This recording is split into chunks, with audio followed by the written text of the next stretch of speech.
National park rangers are the masters of the wild, the experts we call when things go south. But what happens when the protectors become the prey? Today, we're venturing into the 10 most disturbing disappearances related to rangers in U.S. history, cases where the most experienced outdoorsmen on Earth simply vanished. In today's video, some cases don't have any visuals, but I can guarantee you will love these stories of mysterious disappearances. If you're ready to explore the shadows of the backcountry, hit that subscribe button and join our community. It really helps the channel. Now, gear up and let's get into it. There's a ranger station in Kings Canyon National Park, high in the California Sierras above 10,000 feet, where the air is so thin you can feel your heartbeat in your ears. The station sits in a granite basin surrounded by snowfields and alpine lakes, accessible only by a brutal 2-day hike or helicopter. In the summer of 1996, a man walked out of that station for a routine patrol and vanished into the mountains he knew better than his own backyard. His name was Randy Morganson. And he wasn't just any ranger, he was the ranger, the legend, the guy other rangers called when they got lost. Let me be clear about something. Randy didn't disappear because he was inexperienced or unprepared or naive. He disappeared because he was so expert, so confident, so woven into that landscape that he pushed deeper into isolation than anyone else would dare. And somewhere out there, in a place he'd walked 1,000 times before, the mountains he loved kept him. For 5 years. Let me paint you a picture of Kings Canyon in July. It's not the Yosemite you see on Instagram. This is the deep backcountry, the Sierra Nevada's brutal heart. We're talking 13,000-foot peaks, knife-edge ridgelines, and valleys so remote that if you break your ankle, you might die before anyone finds you. The granite here is polished white, almost blinding in the sun. The creeks run ice-cold with snowmelt, cutting through steep gorges where one slip means a 100-foot fall onto rocks. This is big country, the kind of place where you can stand on a ridge and not see another human being for days. And Randy Morganson had worked here for 28 summers, 28 years. Think about that. Most people don't stay in the same job for 28 months. Randy had been patrolling these mountains since 1968. He grew up in Yosemite Valley. His dad was a ranger there, so wilderness wasn't just his job, it was his DNA. By 1996, Randy was 54 years old, fit, experienced, and according to every colleague, the best backcountry ranger in the entire park system. He could look at a topographic map and tell you exactly where a lost hiker would be, not because of some mystical intuition, but because he understood terrain and human psychology. He knew that panicked people walked downhill. He knew where the game trails were, where the water sources were, where someone would logically try to camp.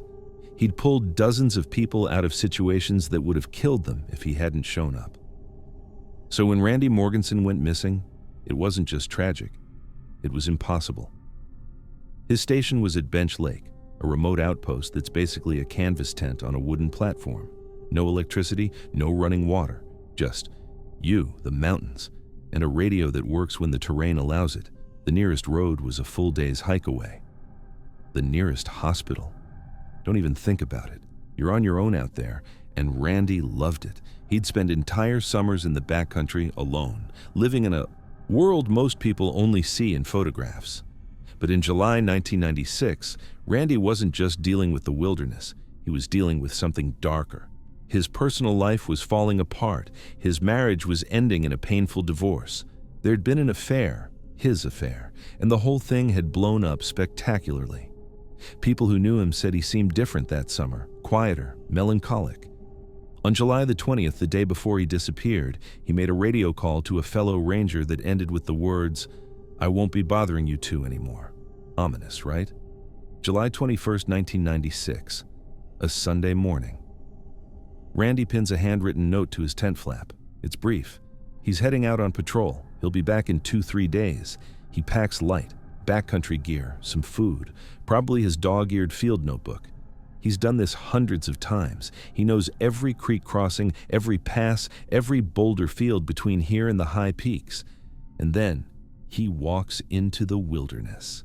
Now, here's the thing about backcountry rangers. They're required to check in by radio, not optional. Not when you feel like it. It's the one lifeline between them and disaster. If you break your leg at 11,000 feet, that radio's the only thing keeping you alive. Randy knew this better than anyone. He'd probably lectured rookie rangers about it 100 times. July 24th comes and goes. No radio call. July 25th. Still nothing. By now, people are getting worried. This isn't like Randy. He's disciplined. He's meticulous. Even if he's going through personal hell, he doesn't just ghost on his radio checks. On July 25th, when Ranger Rick Sanger hikes through the night to Bench Lake, he finds the station empty. The note still pinned to the tent. Randy's gear still inside, including, weirdly, his service weapon.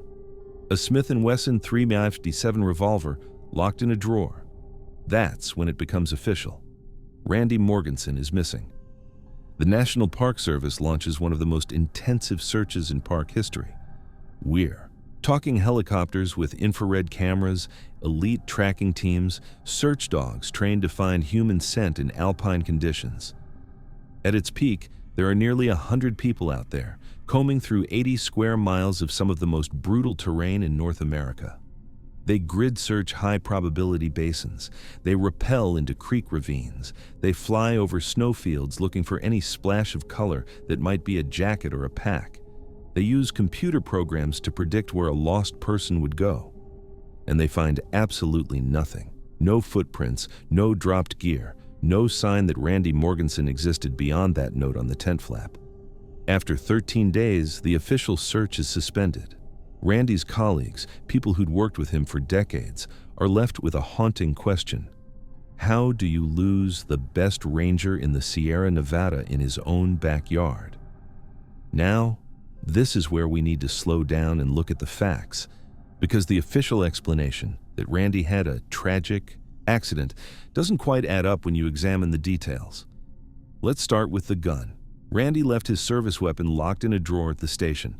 For a law enforcement ranger heading into remote backcountry, that's bizarre. These guys carry sidearms for a reason, not just for criminal encounters, but for injured animals, emergency signaling, protection, and Randy had reported threats from an angry climber the previous season. He knew there were risks out there. So why leave the one tool that might save your life if things go sideways? Unless he didn't plan on needing it. Unless he wasn't planning on coming back. And then there's the radio situation. This is where the story gets really strange. Some initial reports said Randy left his radio at the station, which would explain why there was no distress call. But later, when his remains were found, the radio was with him, sitting on top of a waterfall, with the power switch in the on position. Think about that. If he had the radio, why didn't he call for help?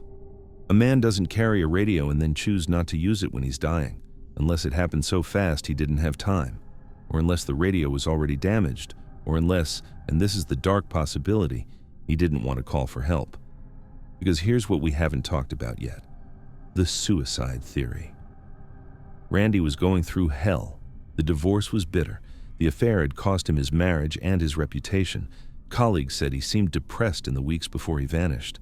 And that radio call on July 20th, "I won't be bothering you anymore," sounds a lot like a goodbye. So the theory forms.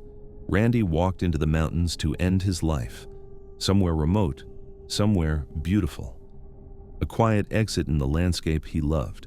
But here's what doesn't make sense about that. 2 days after Randy disappeared, a letter postmarked from him arrived at his estranged wife's house. He mailed it.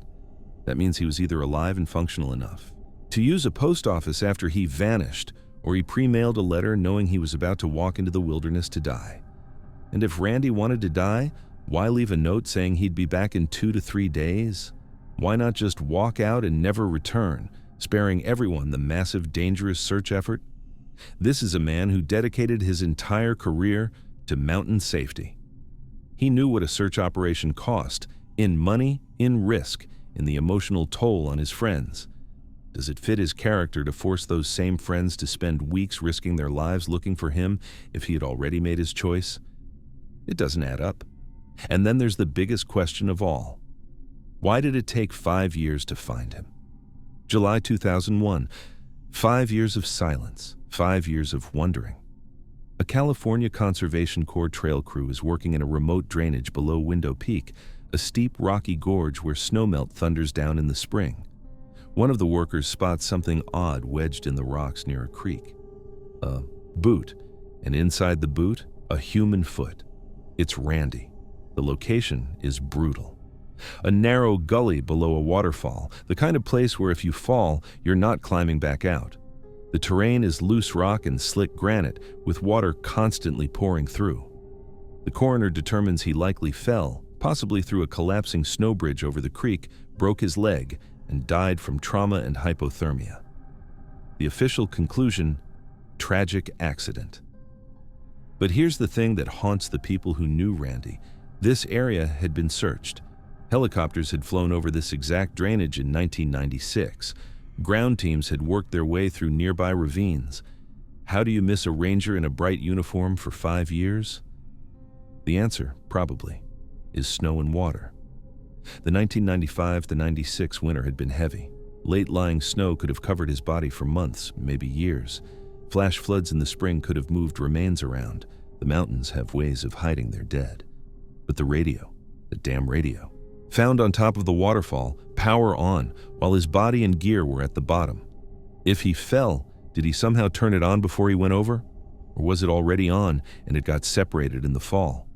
Or did he crawl up there, injured and dying, trying one last time to call for help? We'll never know. So what happened to Randy Morganson? The Park Service says accident. The evidence supports it. A dangerous snow bridge, a remote creek crossing, one wrong step. The mountains don't care how experienced you are. They don't give you credit for 28 years of service. You slip once and that's it. But there's the darker possibility that Randy, drowning in personal pain, walked into objectively dangerous terrain in a reckless, semi-suicidal state of mind. Not actively trying to die, but not really trying to survive either. Just letting the mountains decide. And maybe, by making it look like an accident, his wife could still collect the death benefits that a suicide would void. It's grim, but it's not impossible. Or maybe it really was just a freak accident. A snow bridge he'd crossed 100 times before finally gave way on the 101st crossing. Bad luck and bad timing in a place unforgiving of either. Randy Morganson spent 28 years protecting people in the high Sierra. He pulled hikers out of blizzards. He evacuated climbers with broken bones. He was the last line of defense between tourists and the brutal indifference of nature. And in the end, the mountains he loved, the mountains that were more home to him than any house ever was, kept him. They kept him for 5 years before they let him go. And even then, they only gave back pieces. There's a peak in Kings Canyon, now called Mount Morganson. It stands at 12,265 feet, named in his honor. From the summit you can see the entire backcountry he patrolled, the lakes, the passes, the granite wilderness that was his whole world. And somewhere down in those valleys, in the sound of rushing water and the silence of snowfields, Randy Morganson is still there. Part of the mountains, part of the mystery. Because if you spend enough time in the wilderness, you start to understand something most people never will. Out there, the line between here and gone is as thin as a layer of snow over a creek. One step, that's all it takes. And Randy Morganson, the master of the mountains, the legend who never got lost, took that step. Whether it was by accident, by choice, or by some terrible combination of both, we'll never really know. There's a place in southern Arizona where the rocks stand up like frozen giants, towering spires of volcanic rhyolite twisted into impossible shapes by 27 million years of wind and rain. The Apache called it the land of standing up rocks. Today, we call it Chiricahua National Monument, and in January of 1980, a park ranger walked into those rocks in broad daylight and disappeared so completely that 45 years later, no one has found a single trace of him. Not a boot, not a button, not a bone. His name was Paul Fugate. And he wasn't some weekend warrior who wandered off the trail with a selfie stick. He was the guy in charge, the permanent ranger. The man who knew every canyon, every trail, every rock formation in that monument better than anyone alive. So when Paul Fugate vanished in the middle of his shift, in full uniform, in a park you can walk across in a day, it wasn't just strange, it was impossible. Let me set the scene for you. Chiricahua National Monument sits in the extreme southeast corner of Arizona, about 2 hours from Tucson, pressed up against the New Mexico border and just 30 miles north of Mexico. It's what they call a sky island, a mountain range that rises abruptly out of the Sonoran Desert, creating its own little ecosystem. At the base, it's cactus and scrub. At the top, it's pine forest, and in between, it's a maze of rock formations that look like something out of a fever dream. Balanced rocks, stone pillars 100 feet tall, narrow canyons where the walls close in so tight you have to turn sideways to pass through. The whole place was formed by a massive volcanic eruption, and erosion has carved it into this surreal landscape that doesn't quite look real. It's beautiful. It's also disorienting. The rock spires cast strange shadows, sound bounces weird, and if you get off the marked trails, it's surprisingly easy to lose your bearings even though the park itself is only 12 square miles. In January 1980, Chiricahua was quiet. This isn't peak tourist season. The monument had a small staff, basically just Paul Fugate as the permanent ranger, a seasonal aide, and the superintendent. That's it. 3 people managing 12 square miles of rock and rattlesnakes. Now, let's talk about Paul. Paul Braxton Fugate was 41 years old. He had been with the National Park Service for years, working at places like Carlsbad Caverns and Navajo National Monument before landing at Chiricahua. He had a degree in biology. He was a naturalist, the kind of guy who could identify birds by their calls and tell you the Latin names of desert plants. He was also a bit of a rebel. In the 1970s, he'd actually been fired by the Park Service for refusing to cut his hair and shave his mustache. He fought it in court and won, forcing the NPS to reinstate him. So this was not a yes sir, no sir company man. This was someone who pushed back. But here's the important part. Paul knew the desert. He knew how to survive in it. He wasn't the type to panic if he got turned around, and Chiricahua wasn't some vast wilderness. It was a compact monument with established trails and a visitor center. If you walked in a straight line in any direction, you'd hit a boundary within a few miles. So keep that in mind. Experienced ranger, small park, broad daylight, and he vanished anyway. January 13th, 1980, a Sunday afternoon, about 2 p.m. Paul Fugate is on duty at the Chiricahua Visitor Center. It's a slow day, not many visitors in the middle of winter. He tells the seasonal aide he's going to walk a nature trail to check on something. Maybe some trail damage, maybe just a routine patrol. He doesn't specify. He's wearing his full NPS uniform, green pants, gray shirt, a green parka, and his distinctive Red Wing boots. He's got his ranger badge pinned to his chest. And here's the first weird detail. He leaves his keys and his radio behind in the office. Now, for a park ranger heading out into the field, leaving. Your radio is odd. That radio is your lifeline. If you fall and break your ankle, if you run into a problem, that's how you call for help. But Paul doesn't take it. Maybe he figured he'd only be gone 20 minutes. Maybe the battery was dead. We don't know. But he walked out without it. He tells the aide, "If I'm not back by 4:30, close up without me." And then he walks down the trail toward the monument entrance and the faraway ranch area. That's the last time anyone from the Park Service sees him. But, and this is important, he was seen. A few visitors reported seeing a ranger fitting Paul's description on the trails that afternoon. Nothing seemed wrong. He wasn't running, wasn't injured, wasn't acting strangely. Just a ranger doing his job. 4:30 p.m. comes and goes. No Paul. By evening, the seasonal aide is worried.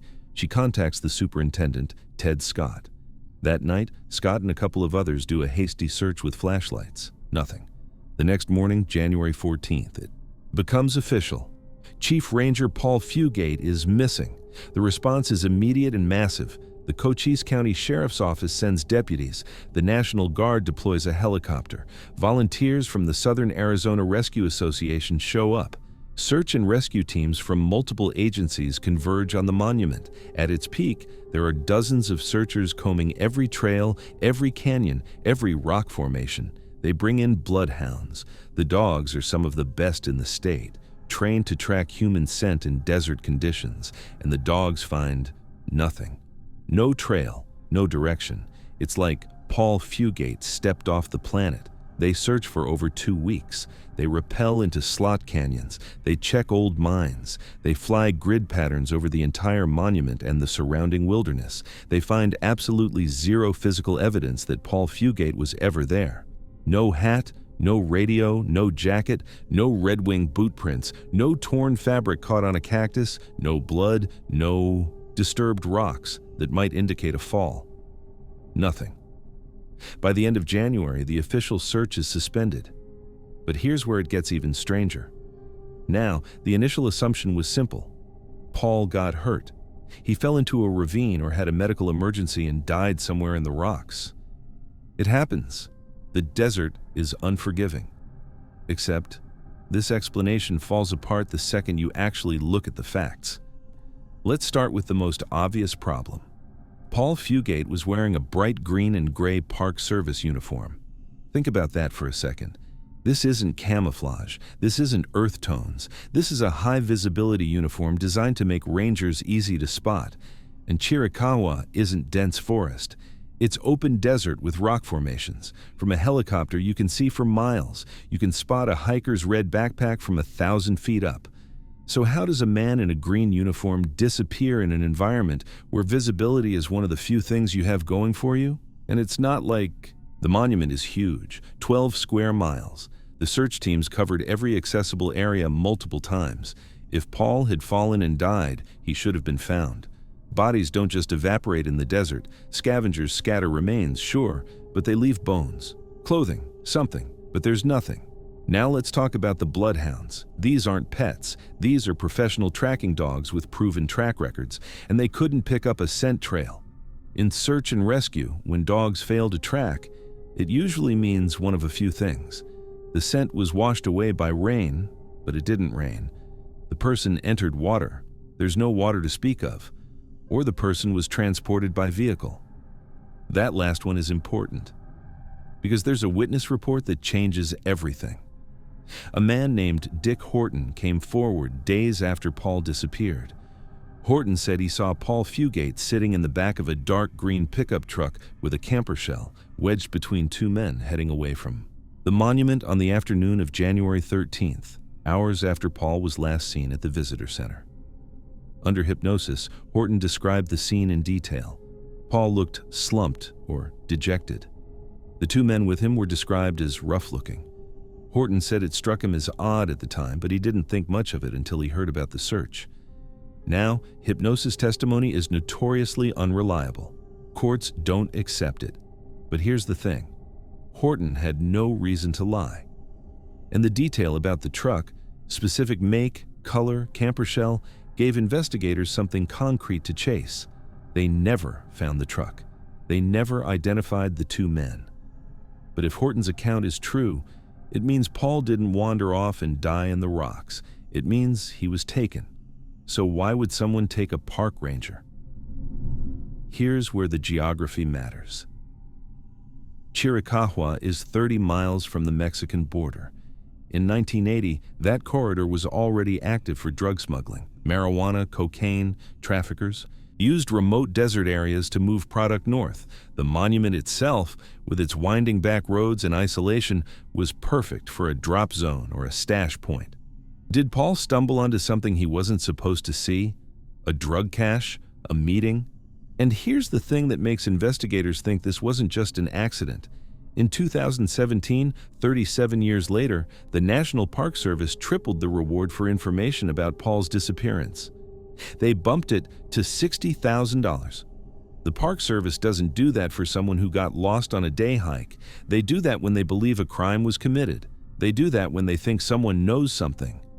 But there's another angle that's even darker. After Paul disappeared, the Park Service didn't treat him like a missing person.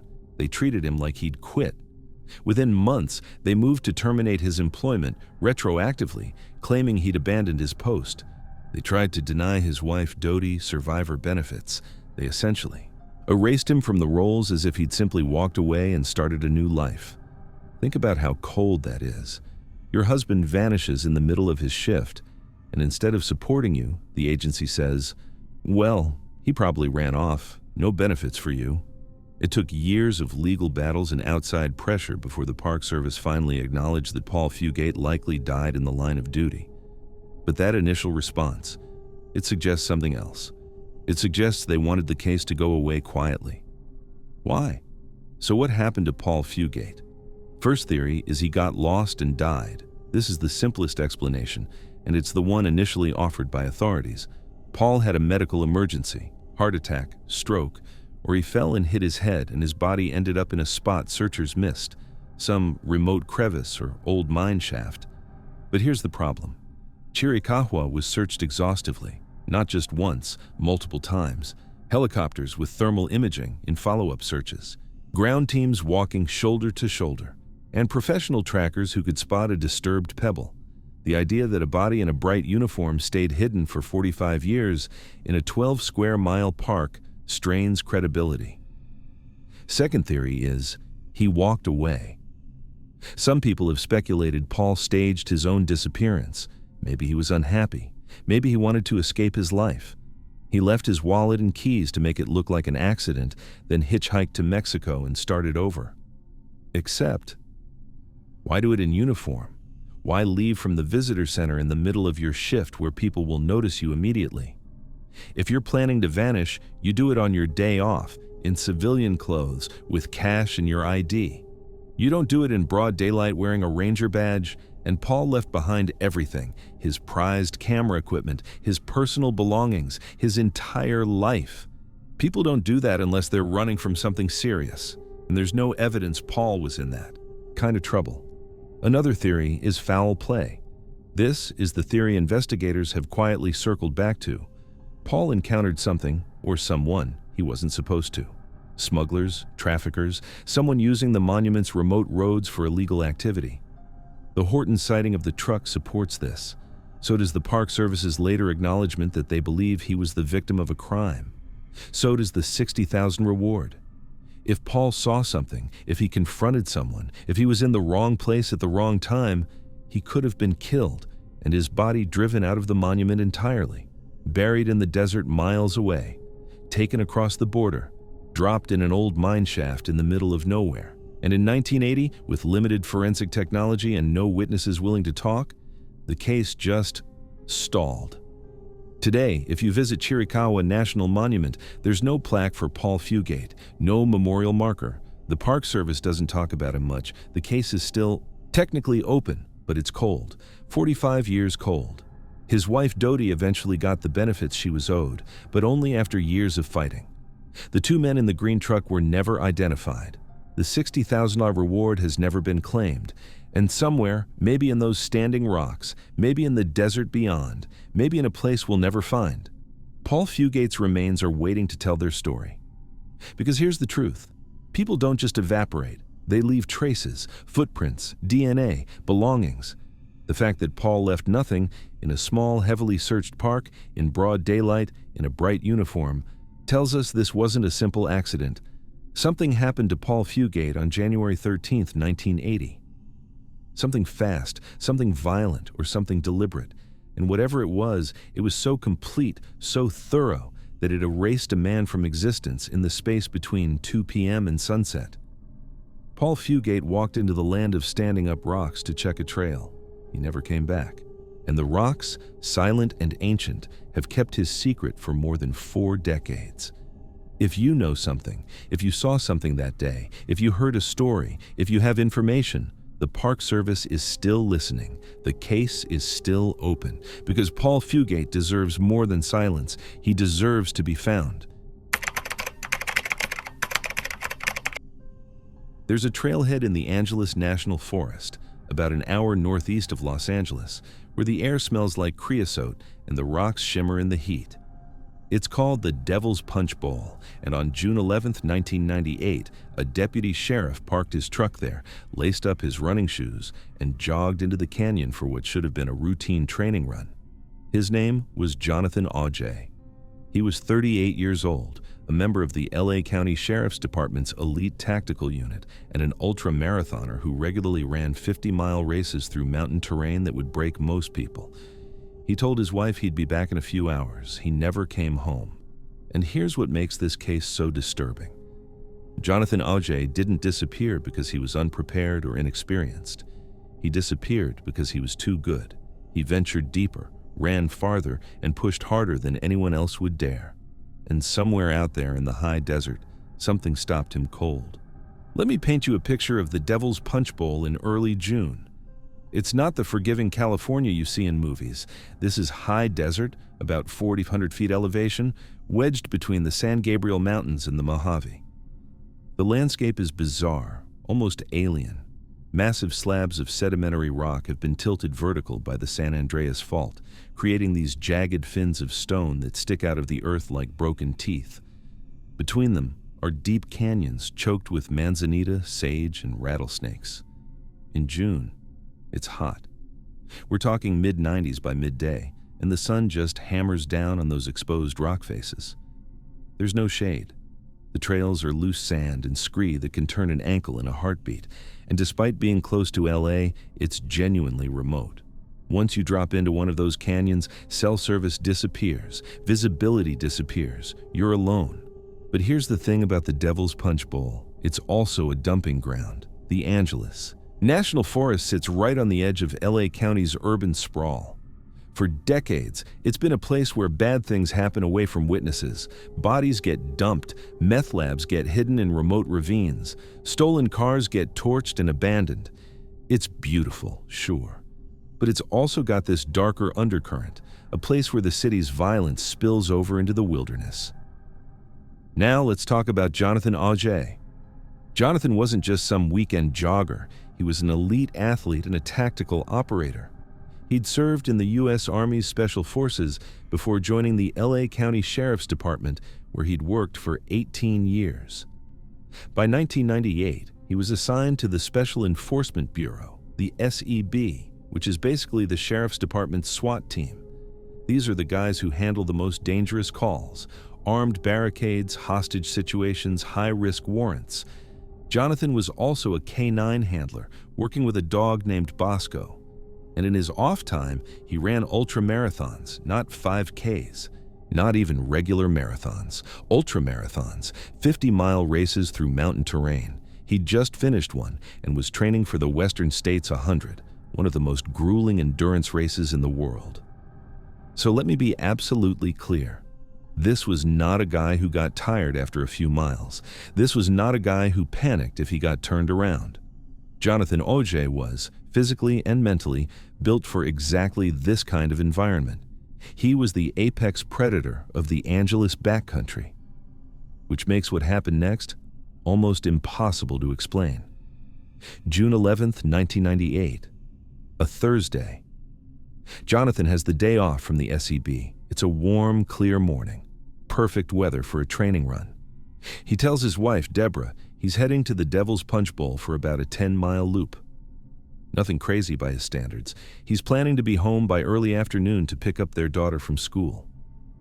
Around midday, he arrives at the trailhead. He parks his Toyota 4Runner in the lot, locks it, and heads out. He's wearing olive green running shorts, a light t-shirt, and trail running shoes. He's carrying a small hydration pack, basically just water and maybe an energy bar. No camping gear, no survival kit. This is a day run, a few hours max, and here's an important detail. Another deputy later reports seeing Jonathan's truck in the parking lot around that time, so we know he made it to the trailhead. We know he started the run. What happens next is silence. By mid-afternoon, Deborah starts to worry. Jonathan is disciplined. If he says he'll be home at 2 p.m., he's home at 2 p.m. When he doesn't show up to pick up their daughter, she knows something is wrong. She calls the sheriff's department. By evening, deputies are at the Devil's Punch Bowl. They find Jonathan's 4Runner exactly where he parked it, locked and undisturbed. And here's where it gets strange. Inside the truck, they find his wallet, his badge, and, most notably, his service weapon, a .38 revolver, standard issue for their firm. Deputies. Think about that. Jonathan Oje, a tactical operator who dealt with violent criminals for a living, went into the wilderness unarmed. He left his gun in the truck. Now, for a training run, maybe that makes sense.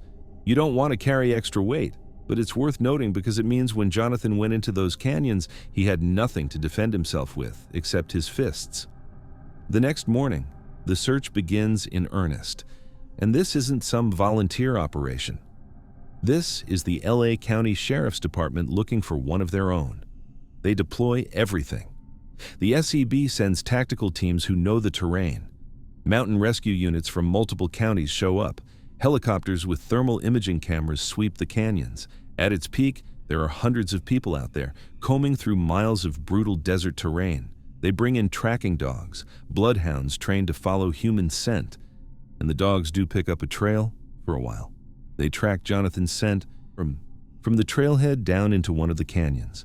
And then, about a mile and a half in, the trail just stops. The dogs lose it completely. They circle, they whine, they can't find the scent again. In search and rescue terms, this usually means one of a few things. The person entered water, the scent was contaminated, or the person was picked up by a vehicle. The search continues for days, then weeks.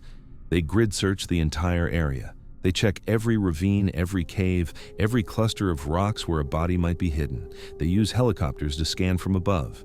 They hike every trail and dozens of off-trail routes, and they find absolutely nothing.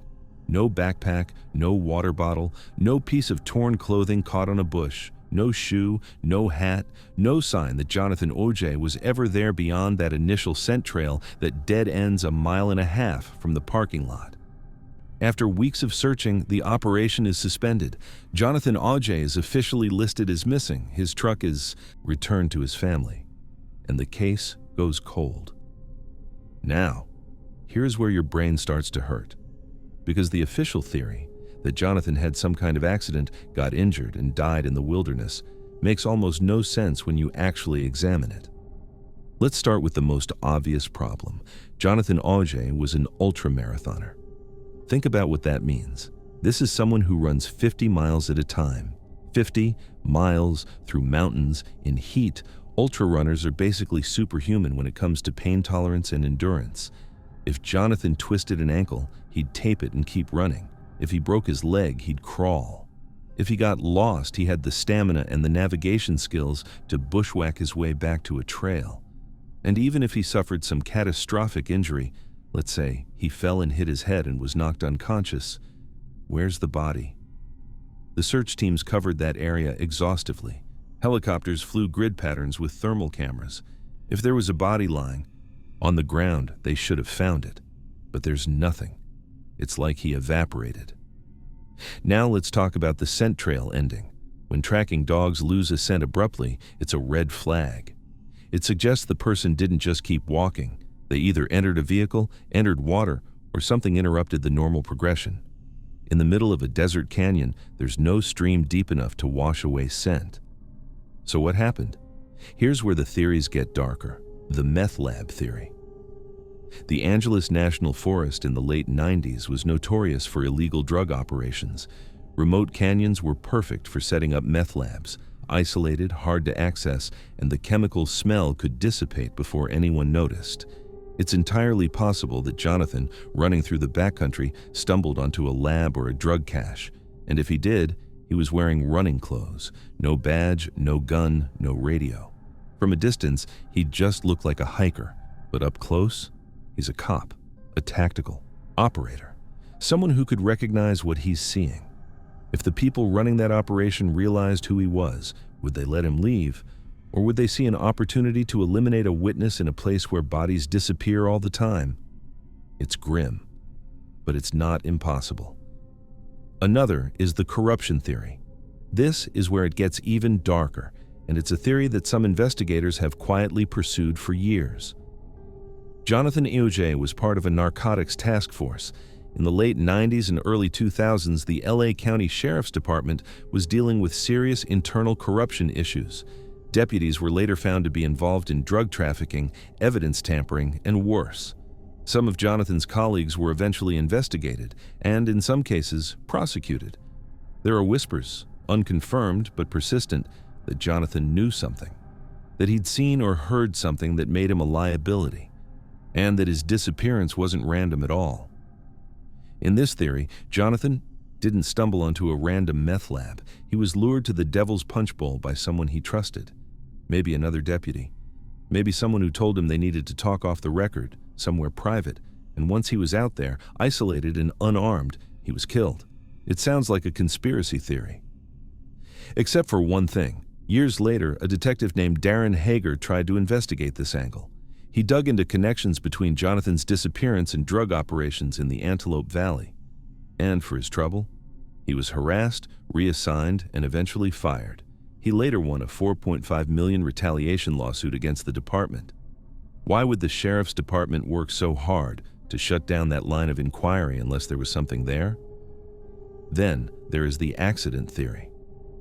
Let's be fair and consider the simplest explanation. Jonathan had a freak accident.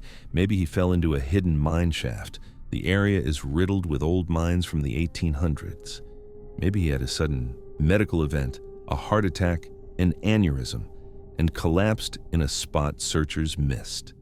But here's the massive hole in that theory. The Devil's Punch Bowl isn't the Sierra Nevada. It's not millions of acres of trackless wilderness. It's a regional park with established trails and limited backcountry. The search teams didn't just glance around, they spent weeks systematically covering every accessible area. They checked mines, they rappelled into ravines, they used dogs and helicopters and ground teams walking shoulder to shoulder. For a body in bright running clothes to stay hidden for 26 years in that environment, it strains credibility. So what happened to Jonathan Oj? The truth is, we don't know. And the longer this case stays cold, the less likely we'll ever find out. But here's what we do know. Something stopped one of the fittest, most capable people in that entire region dead in his tracks. Something so sudden, so complete, that an elite ultra runner with special forces training couldn't fight it, couldn't escape it, couldn't even leave a trace. Maybe it was the heat. Maybe it was the terrain. Maybe it was pure, terrible luck. Or maybe it was something darker, something human. Because the thing about the Devil's Punch Bowl is that it sits at the edge of two worlds. On one side, you've got the city, millions of people, law enforcement, civilization. On the other side, you've got the wilderness, remote canyons, where bad things happen and nobody hears you scream. Jonathan Oj spent his career walking that line. He was the guy who went into the dangerous places, who kicked down doors, who faced down armed suspects without flinching. And on June 11, 1998, he went for a 10-mile training run and walked into something he couldn't handle. His dog, Bosco, died 2 weeks later. The vet said it was a ruptured artery, but the people who knew them said it was a broken heart. That dog waited for Jonathan to come home, and when he didn't, the animal just gave up. There's a trailhead in the Angeles National Forest where a truck sat for days while hundreds of deputies searched the desert for their brother, where a wife waited for a phone call that never came, where a daughter lost her father in a mystery that has no ending. Jonathan Oj went for a run on a Thursday morning. He was supposed to be home by 2 p.m. 26 years later, he still hasn't come back. And somewhere out there, in a canyon, in a mine, in a shallow grave, or in the memory of someone who knows exactly what happened, the truth is waiting. The elite runner became the missing deputy, and the Devil's Punch Bowl kept its secret. There's a ranger in Death Valley who found something he wasn't looking for. His name is Dave Brenner, and in October of 1996, he was flying in a helicopter over one of the most remote, hostile sections of the park when he saw something that made his stomach drop. A glint of metal. In a place where metal shouldn't be. He was looking for drug labs. What he found was a graveyard. A rental minivan stuck axle-deep in sand, 3 tires shredded, sitting in a canyon where the temperature routinely hits 130 degrees Fahrenheit. Inside the van, a child's toy. An empty water bottle, a map with desperate markings, but no people. A family of 4, 2 adults and 2 young children, had driven into Anvil Canyon in the middle of July. They'd navigated miles of increasingly impossible terrain, ignoring every warning sign, every washout, every locked gate. And then, they'd walked away from their vehicle into a landscape so brutal that even experienced desert rangers won't go there in summer. Dave Brenner, who'd spent his entire career in Death Valley, who understood better than anyone that minutes matter in that heat, looked at that abandoned van and knew he was looking at a tragedy. What he didn't know, what no one would know for 13 more years, was just how far that family had walked before the desert killed them. Let me tell you about Death Valley in July, because unless you've been there, you cannot truly comprehend what that environment is.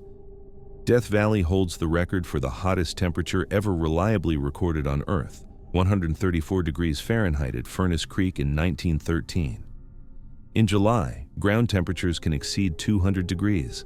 The air doesn't just feel hot, it feels solid, like you're breathing through a wet towel that's been heated in an oven. Your lungs burn, your eyes dry out. Sweat evaporates before it can cool you. The landscape is a study in hostility. Salt flats that reflect heat like mirrors, jagged volcanic rock that radiates stored warmth even at night, and sand so fine and hot it can blister exposed skin in minutes, and there's no water. None.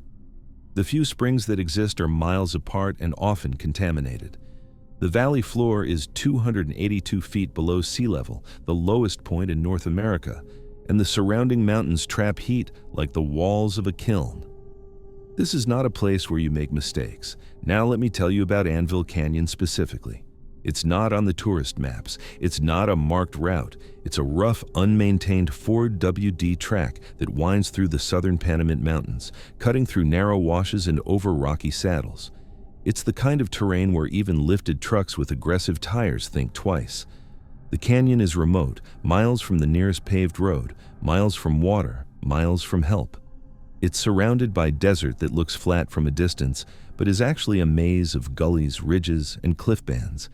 It's the kind of place where, if you get stuck, you die. Enter Ranger Dave Brenner. Dave was a lifer at Death Valley, one of those rangers who'd spent decades in the park and knew it not from guidebooks, but from experience.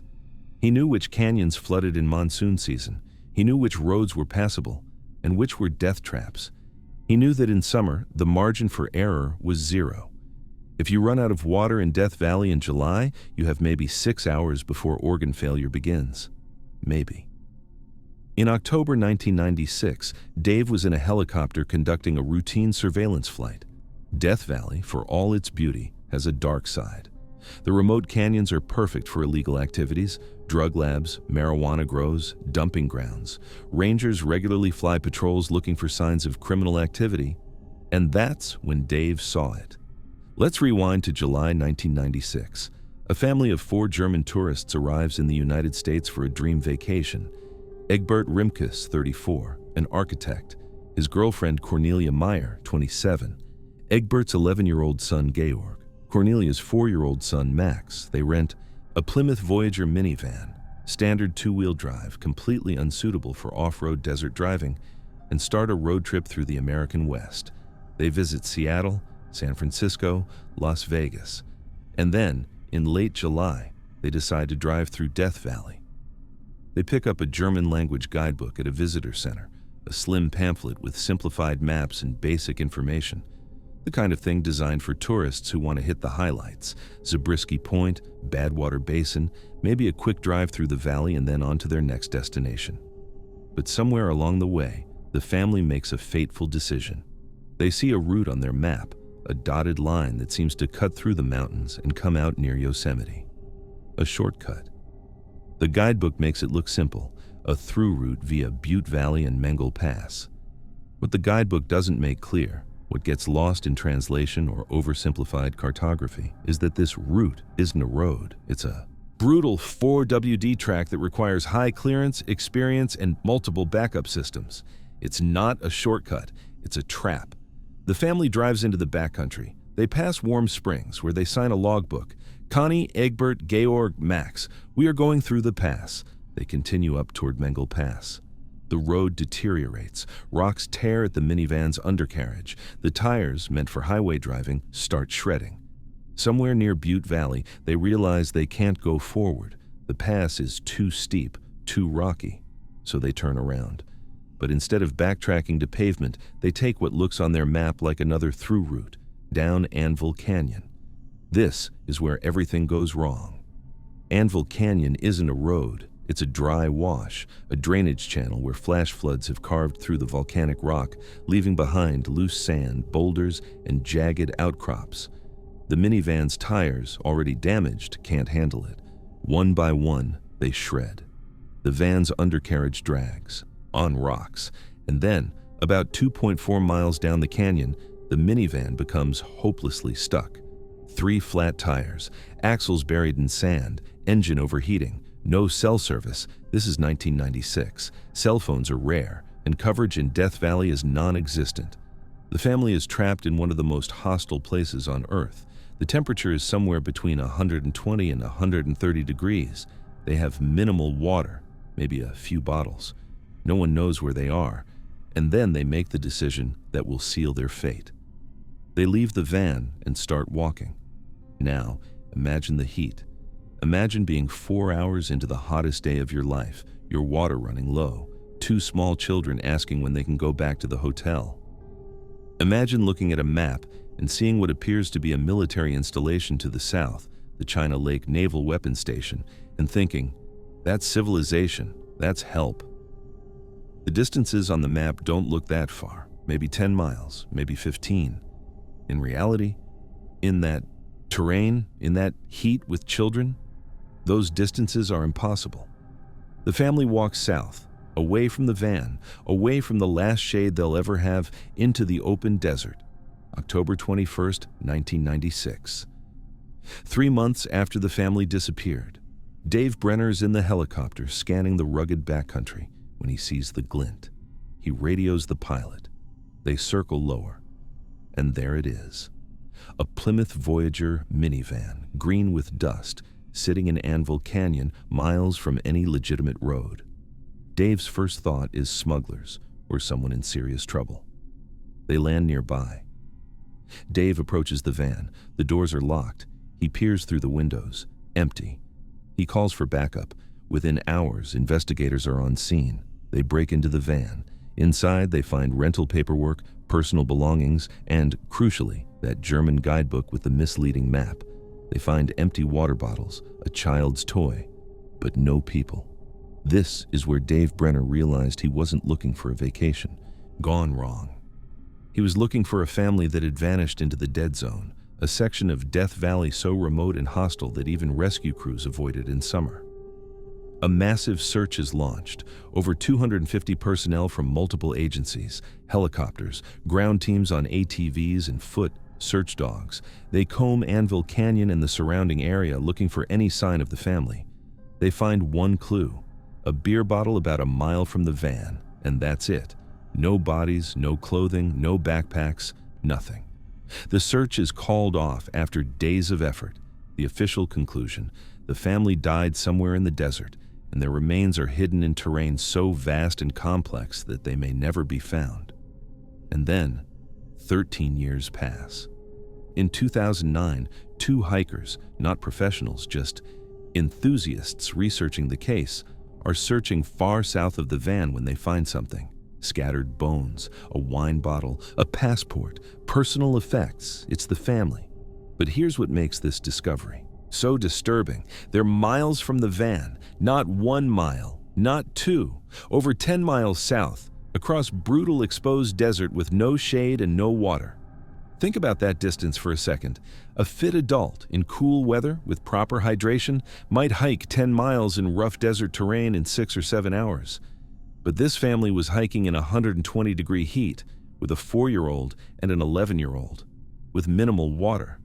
The distances involved here are just impossible.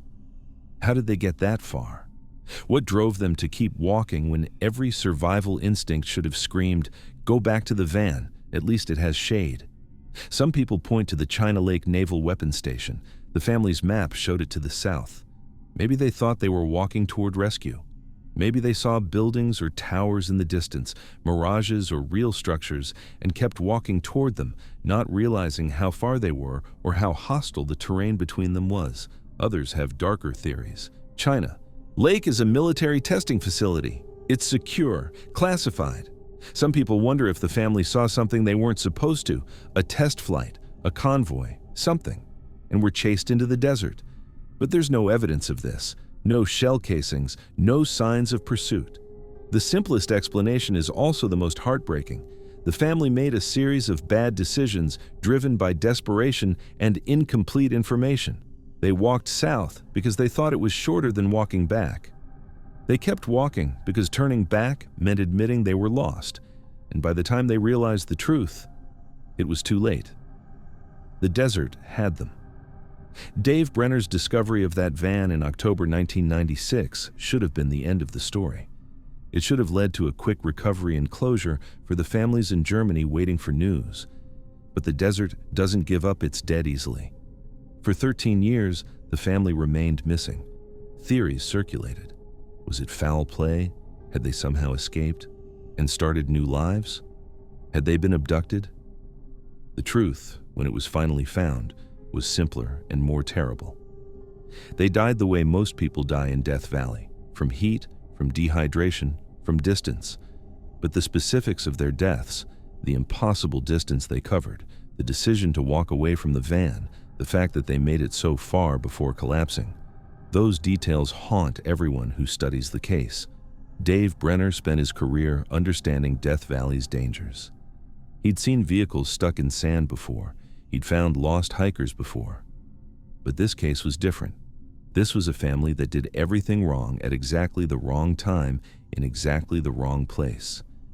Today, there's a memorial for the Death Valley Germans. Park rangers use the case as a teaching tool, what not to do, how quickly things can go wrong, why you never leave your vehicle in the desert. But the questions remain. Why did they walk so far? What were they thinking as the heat pressed down? And the distances stretched out? At what point did they realize they weren't going to make it? Death Valley is a place of extremes, the hottest place on Earth, the lowest point in North America, a landscape so harsh that it actively kills. It doesn't just take your life, it erases your story. It hides your remains in canyons and washes and behind rock outcrops where they might not be found for decades. The Death Valley Germans came for a dream vacation. They wanted to see the American West, to drive through iconic landscapes, to make memories with their children. Instead, they drove into Anvil Canyon on a summer day and walked into oblivion. Ranger Dave Brenner found their van, but the desert kept the family for 13 more years. And even now, with the bones recovered and the case officially closed, there's a feeling among rangers who know that area. A feeling that the full story will never be known, that something happened in those final hours that we can't reconstruct, that the desert, in its brutal way, kept secrets even after giving up the dead. The van is gone now, removed from the canyon. But if you fly over Anvil Canyon today, knowing what happened there, you can almost see them.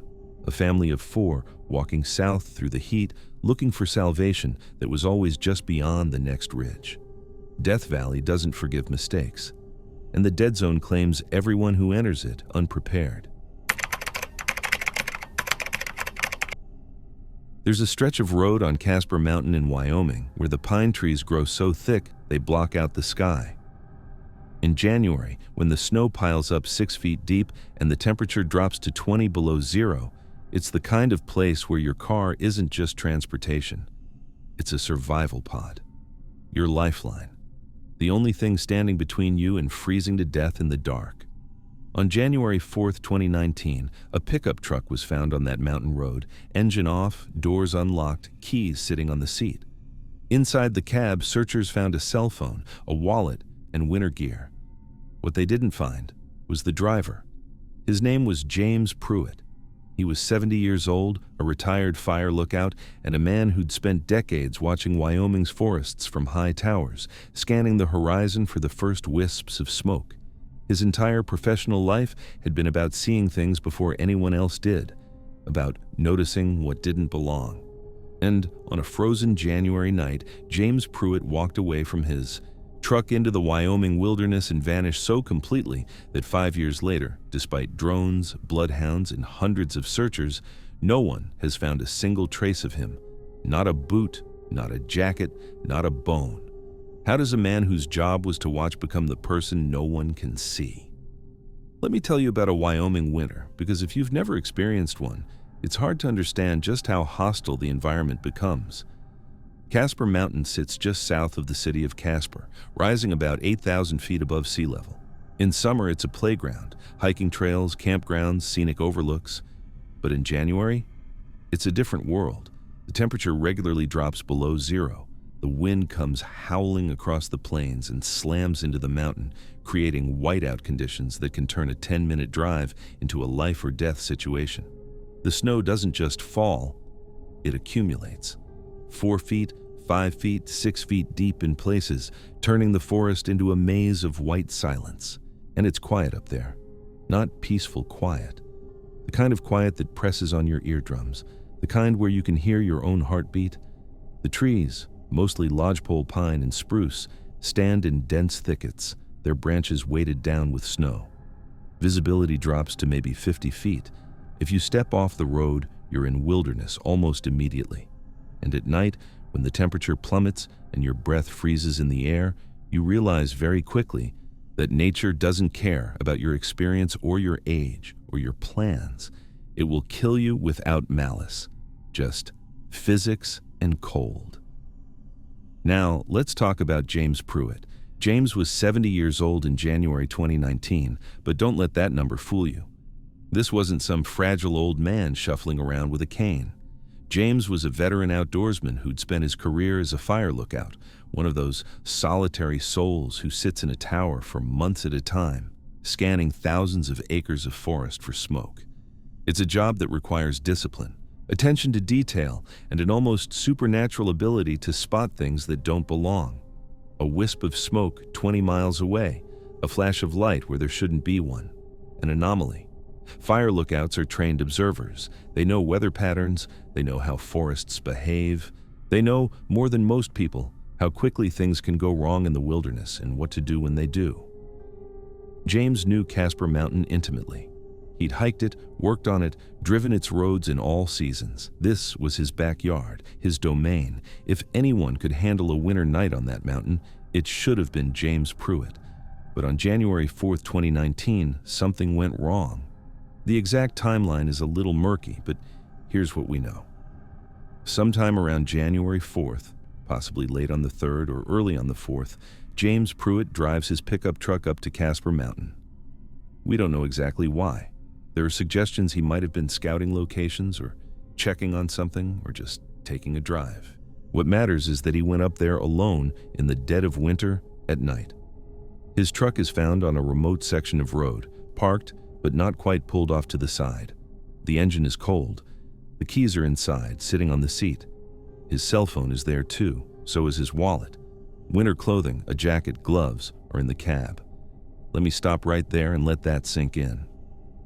In January on Casper Mountain, your vehicle isn't just a car.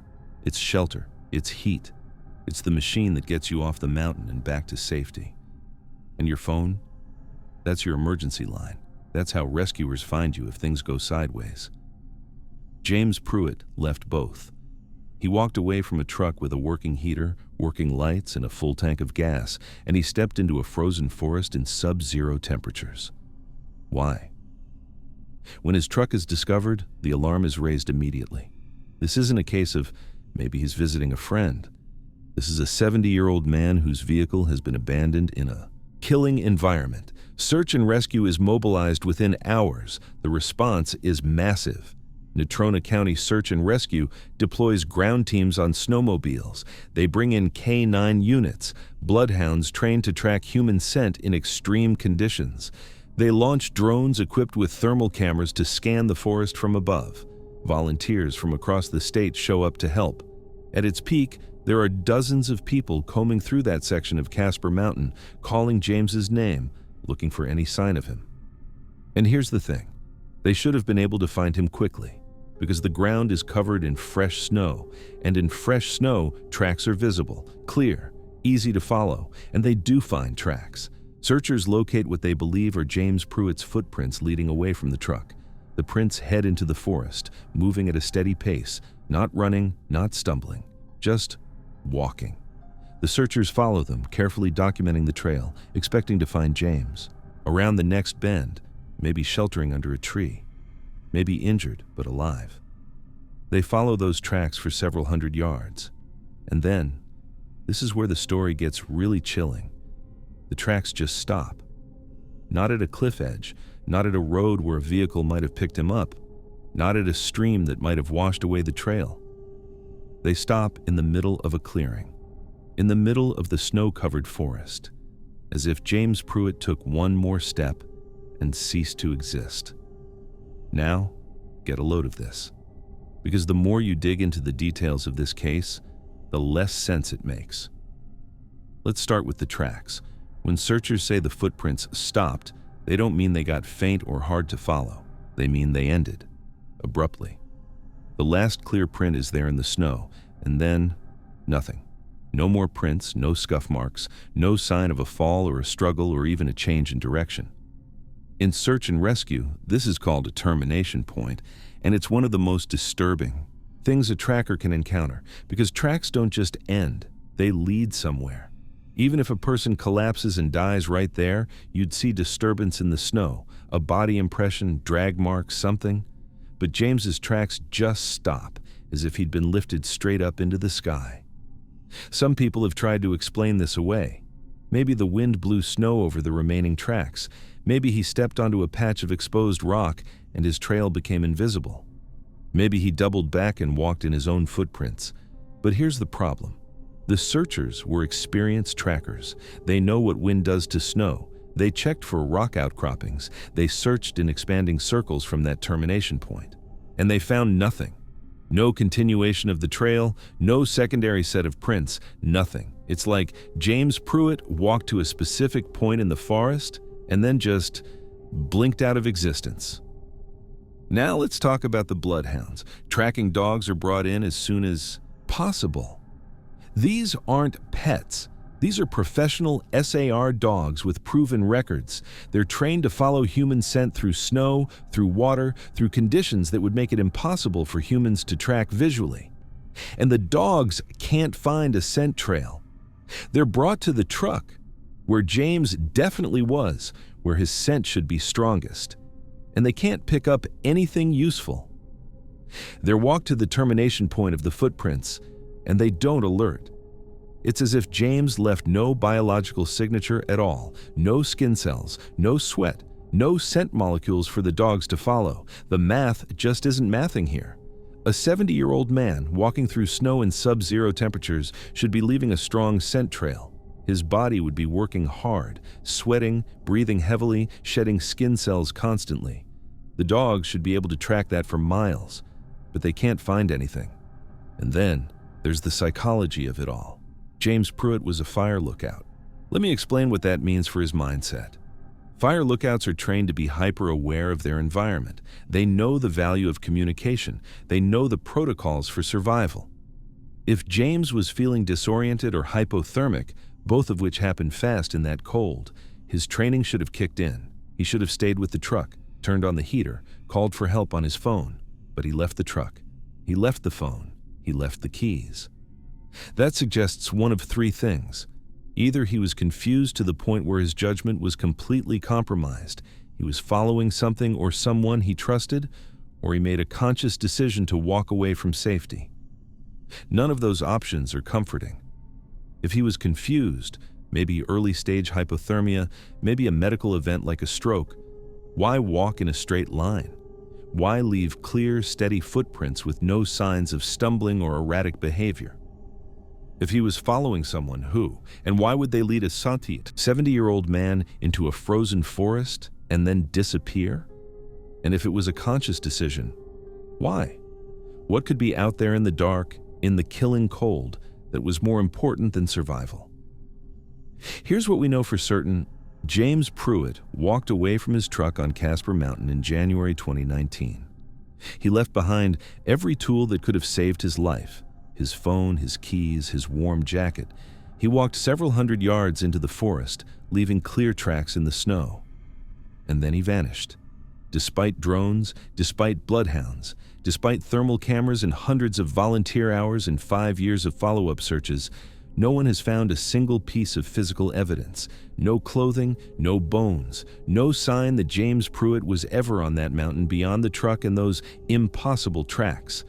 The official theory is exposure, that James suffered some kind of medical event, a stroke, an episode of confusion, maybe even the early stages of hypothermia that can cause paradoxical behavior.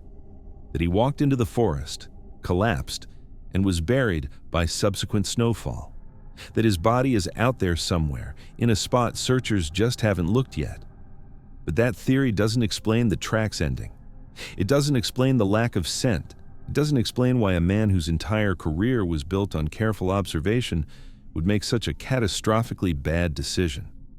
There are darker theories, of course. Some people whisper about foul play, that someone was waiting on that mountain, that James was lured there or followed there. But there's no evidence of another vehicle, no witnesses, no motive. And then there are the theories that veer into the truly strange. The idea that Casper Mountain has thin places where people just slip through. That James stepped into some kind of void or portal that the rest of us can't see. It sounds insane. But when you're standing at that termination point, looking at the last clear footprint in the snow with nothing beyond, your brain starts reaching for explanations that feel equally impossible. Because here's the truth. Every rational explanation has a hole in it. Every theory bumps up against some fact that doesn't fit. James Pruitt spent his life in lookout towers, watching the forest, scanning the horizon, seeing things before anyone else. He was the watchman, the observer, the one who noticed the anomalies. And on a frozen January night, he became the anomaly. He walked into the Wyoming wilderness and became the thing no one can see. The smoke that has no source, the presence that leaves no trace. His truck sits in an evidence lot somewhere, keys still on the seat. His family still waits for answers. And Casper Mountain, silent and snow-covered, keeps its secret. James Pruitt was a man who spent his life watching the forest. But in the end, the forest was the only thing watching him. And when he walked into those trees, the forest didn't let him leave. This one is going to stay with you. There's a meadow in Yosemite National Park called Summit Meadow. It sits at about 7,000 feet elevation, tucked along Glacier Point Road. In summer, it's a postcard, alpine grass dotted with wildflowers, ringed by red fir and lodgepole pine, with views toward the granite domes that make Yosemite famous. It's the kind of place where families stop for picnics, where photographers set up tripods to catch the evening light, where rangers go on their days off to find peace. And in the late 1980s, a ranger walking through that peaceful meadow found a human hand lying in the grass. Not a whole body, not clothing or a backpack or any other remains, just a hand, severed, partially decomposed, sitting in a beautiful alpine meadow like it had been placed there deliberately. What followed was one of the most disturbing forensic mysteries in National Park Service history. Because when investigators searched for the rest of the body, they found absolutely nothing. No torso, no skull, no clothing, no blood trail, no evidence that a person had ever been killed or dismembered anywhere near Summit Meadow. Just one hand, alone, in paradise. And 35 years later, we still don't know who it belonged to. Let me set the scene because the location matters here. Summit Meadow sits along Glacier Point Road, one of Yosemite's main tourist routes. This isn't deep wilderness. During the summer season, hundreds of cars pass by every day. Hikers use it as a trailhead. Rangers patrol through regularly. It's open, visible, and well-trafficked. The meadow itself is deceptively tranquil. It's a flat expanse of grass and sedge, maybe a few hundred yards across, surrounded by forest. In early summer, it's soggy with snowmelt. By late summer, it dries out and turns golden. The elevation means it's cooler than the valley floor, pleasant even in July and August. It's the kind of place that feels safe because it's so open, so exposed to the sky. And That's what makes the discovery so disturbing. The exact year varies in different accounts. Some sources say 1983, others say the mid-1980s, but the core story is consistent. A ranger is on routine patrol, walking through Summit Meadow or along its edges, maybe checking on campsites, maybe just doing a visual sweep of the area, and they see something pale in the grass, small, odd-looking. At first, they might think it's a glove someone dropped, or a piece of trash, a plastic bag or a food wrapper. They walk closer to pick it up, to pack it out, because rangers are meticulous about keeping wilderness clean. And then they realize what they are looking at. It's a human hand, not gloved, not prosthetic. A real, biological human hand, severed at the wrist, partially decomposed but still recognizable. Now, let's talk about why this is nightmare fuel. Finding human remains in a national park isn't unheard of. People die in the wilderness from falls, exposure, medical emergencies, sometimes violence. Rangers are trained to handle it. They secure the scene. They call in investigators. They start search operations to recover the rest of the body and identify the victim. But a single hand, alone, with nothing else? That's different. That's wrong in a way that makes your skin crawl. Because a hand doesn't just detach itself. Bodies don't naturally fragment into isolated pieces unless something very specific happens. Animals scatter remains, yes, but they leave trails, drag marks, blood, chewed bones, scraps of clothing. Flash floods can move body parts, but they leave debris patterns, move other objects, leave evidence of water flow. This hand appeared to have been placed, left, deposited in a meadow where it would eventually be found. Once the hand is discovered, the National Park Service responds with everything they have. This isn't just a recovery operation. This is potentially a homicide investigation. The area around Summit Meadow is immediately secured. Crime scene. Investigators from the NPS and the FBI are brought in. The hand is carefully documented, photographed, and removed for forensic analysis. And the investigators start with the obvious question: where's the rest of the body? A massive search operation is launched. We're talking ground teams combing through the forest around Summit Meadow in expanding grids. They check under logs, behind boulders, in drainage ditches. They search ravines and creek beds where a body might have washed up. They bring in cadaver dogs, specially trained canines that can detect human decomposition. The dogs search the meadow itself. They search the surrounding forest. They check trails and camping areas.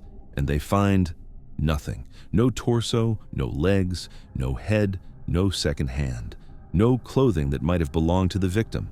No backpack or identification. No blood spatter or signs of violence. No drag marks suggesting a body was moved through the area. The investigators expand their search radius. Maybe the body is further away. Maybe it was dumped from a vehicle on Glacier Point Road and only the hand ended up in the meadow. They search for miles in all directions. Still nothing. Meanwhile, forensic analysis of the hand begins, and this is where things get even stranger. The hand shows signs of decomposition, but not extensive animal activity. If a bear or coyote had found it, you'd expect chew marks, torn tissue, obvious predation. But the hand is relatively intact. The separation at the wrist, and here's where the reports get vague and somewhat contradictory, appears to some investigators to be too clean for animal predation. It suggests a cutting tool. It suggests deliberate dismemberment. They extract fingerprints. They collect DNA samples. They run both through every available database: missing persons, criminal records, unidentified remains from across the country. No match. Think about that for a second.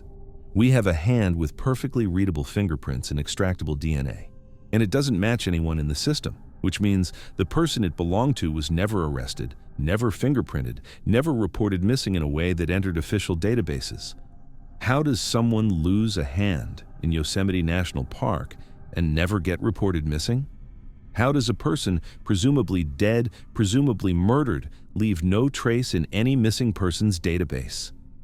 The investigators were looking for a body, but they found a puzzle.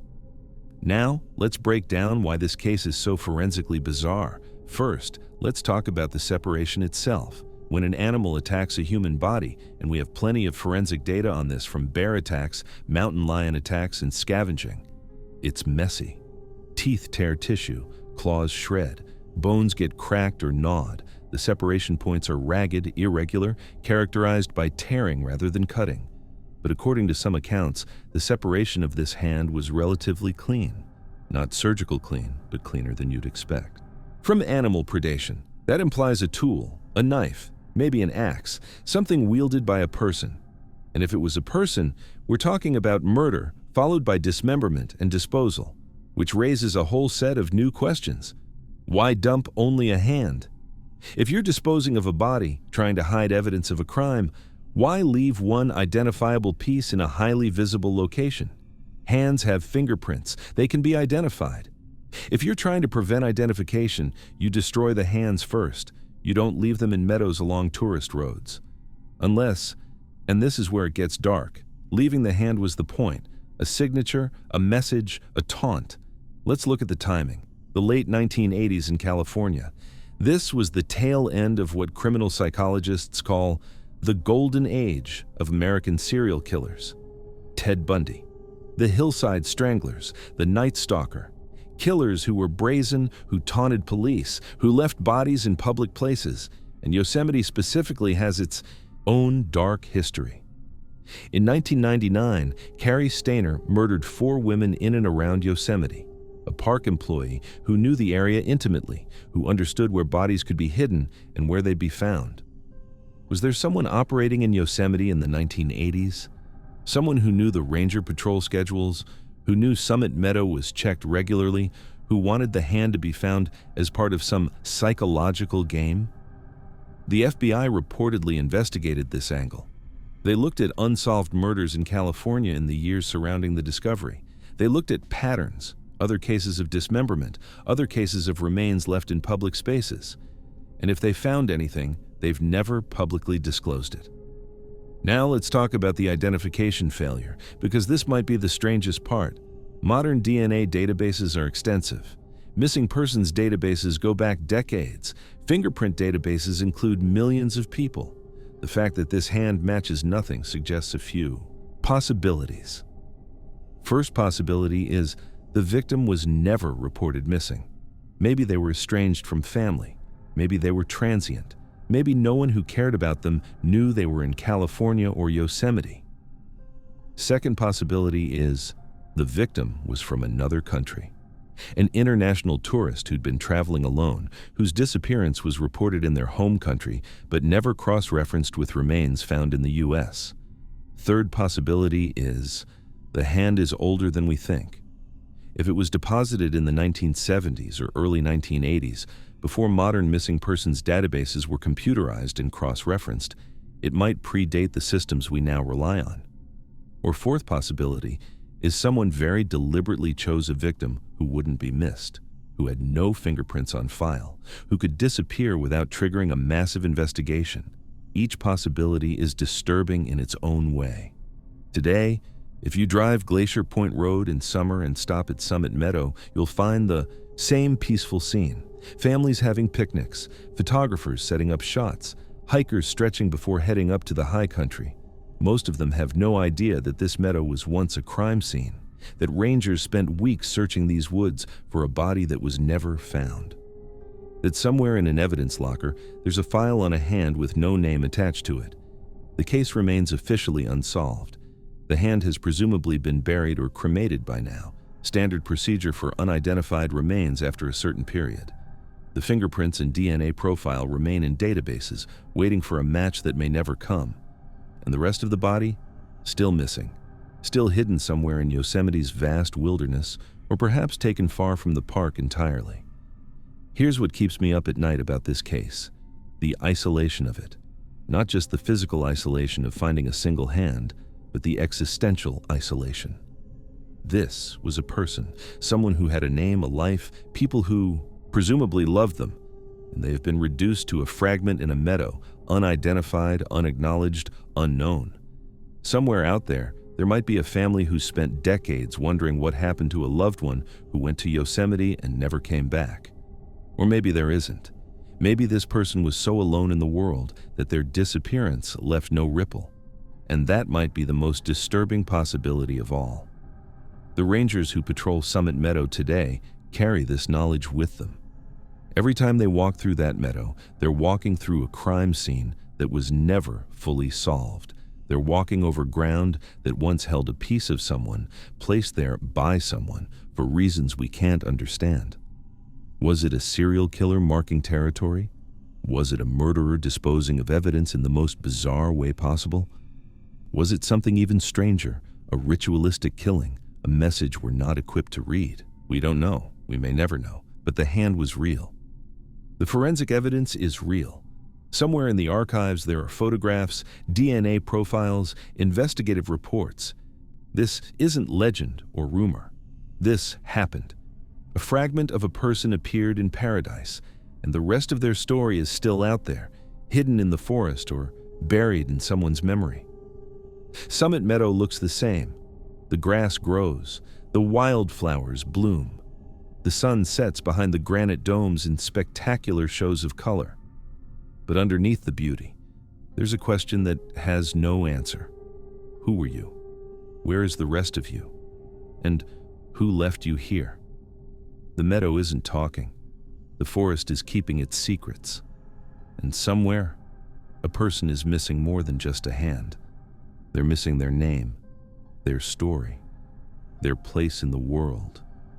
They became a fragment, a mystery, a cold case that's been cold for 35 years and counting. The ultimate nightmare.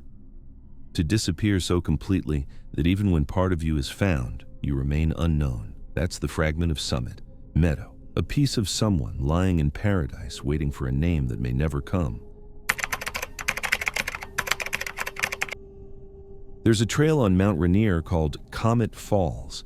It's one of the most popular hikes in the park, a 3-mile climb through old-growth forest to a spectacular 320-foot waterfall. On a clear summer day, you'll pass dozens of families, couples with cameras, and seasoned hikers making their way up the switchbacks. It's not remote, it's not dangerous, it's the kind of trail where you exchange pleasantries with strangers and stop to take pictures of wildflowers. On July 1st, 1999, a man named Joe Wood Jr. hiked that trail on his day off. He was seen by multiple witnesses.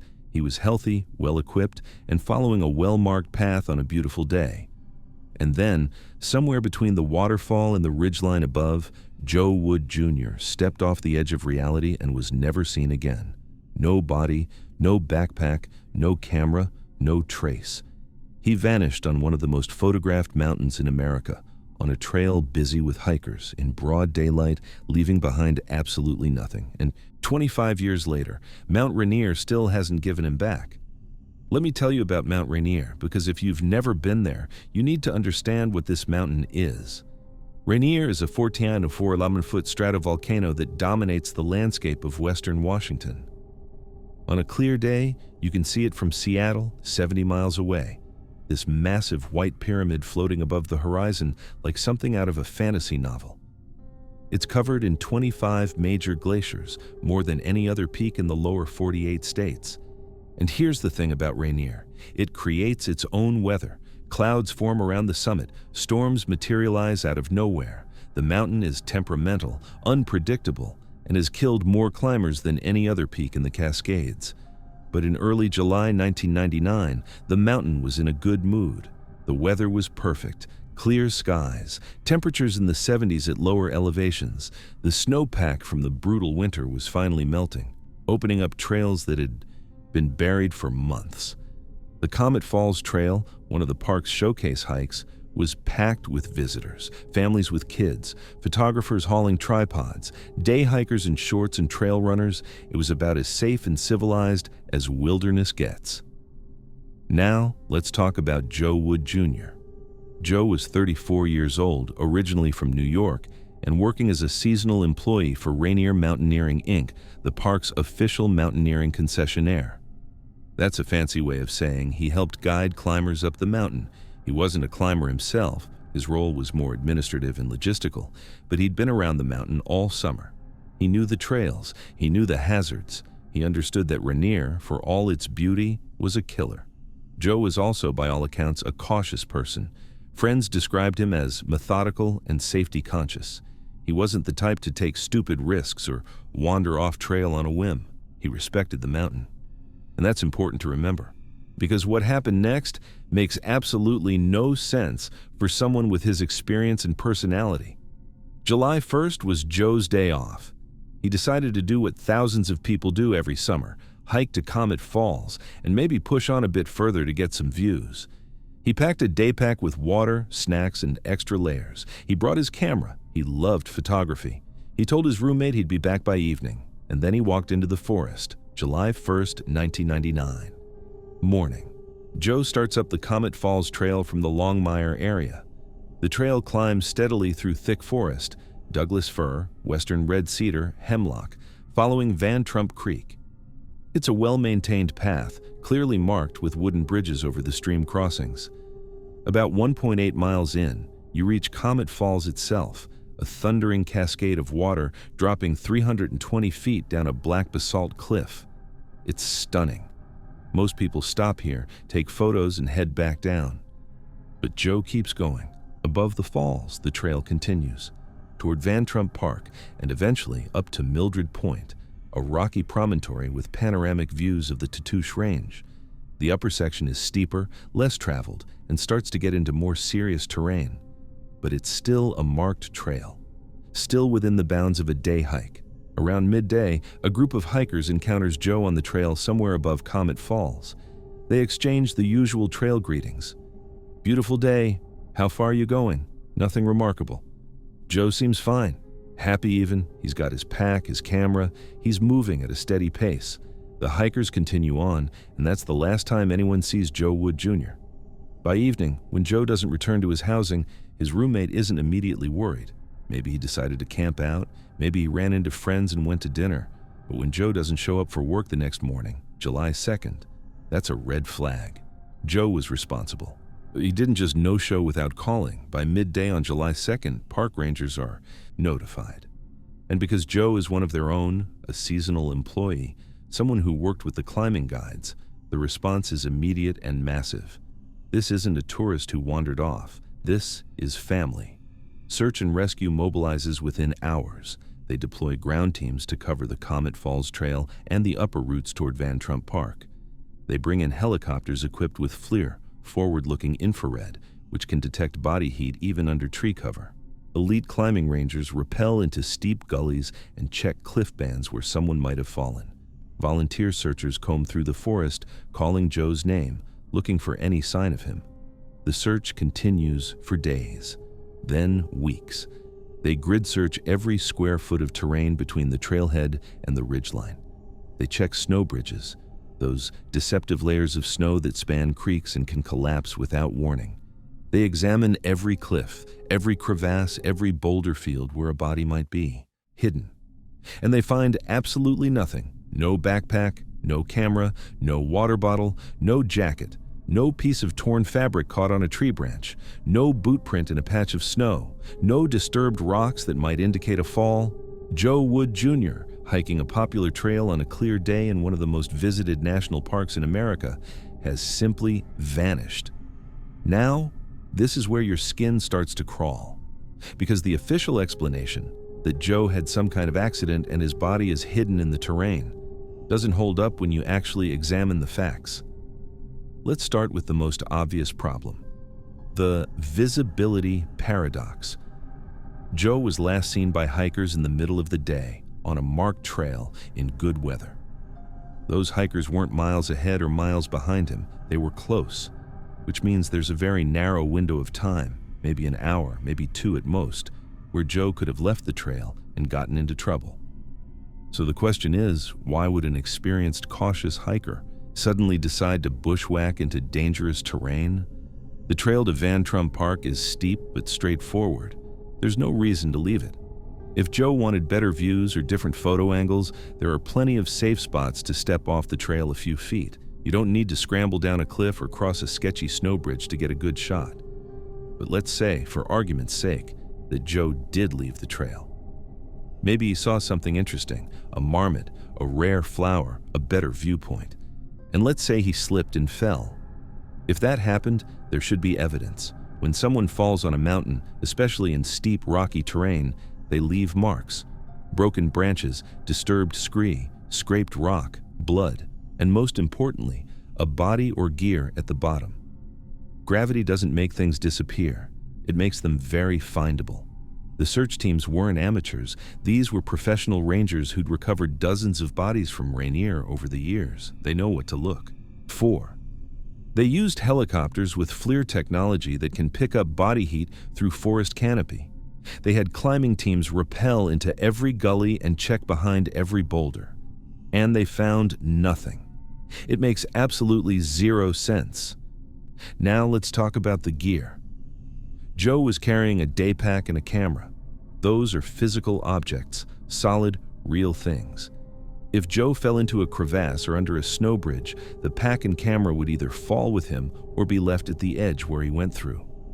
If a predator, say a mountain lion or a bear, attacked him, extremely rare but not impossible, they'd leave the gear behind. Animals don't eat cameras, they don't bury backpacks. Yet the entire area was swept clean. No gear, no clothing, nothing. It's as if Joe Wood Jr. was edited out of existence. And here's another thing that bothers me. Joe was a seasonal employee. He'd been briefed on the mountain's dangers. He knew about snow bridges collapsing. He knew about sudden weather changes. He knew that if you get in trouble on Rainier, you stay put and wait for rescue because wandering makes things worse. If Joe slipped and broke his leg, his training would kick in. He'd make noise. He'd use his gear to create a signal. He'd hunker down and conserve energy. He wouldn't just disappear, unless he couldn't signal, unless whatever happened was so sudden and so complete that he had no time to react. But what kind of accident leaves zero evidence? Stick with me on this because there's one more detail that makes this case even stranger. Mount Rainier has a history of people vanishing, not just dying in climbing accidents. That's unfortunately common on any big mountain. I'm talking about people who disappear without a trace in areas that are heavily searched. Experienced hikers who step off a trail and are never seen again. Climbers who radio that they're fine and then vanish before the next check-in. In the weeks before Joe disappeared, the park had an exceptionally heavy snowpack from the previous winter. By July, much of it was melting rapidly, which means the terrain was unstable. Snow bridges were collapsing. Hidden crevasses were opening up. The mountain was essentially reshuffling itself. The official theory is that Joe fell through a snow bridge into a hidden creek or crevasse. The collapse would have been sudden.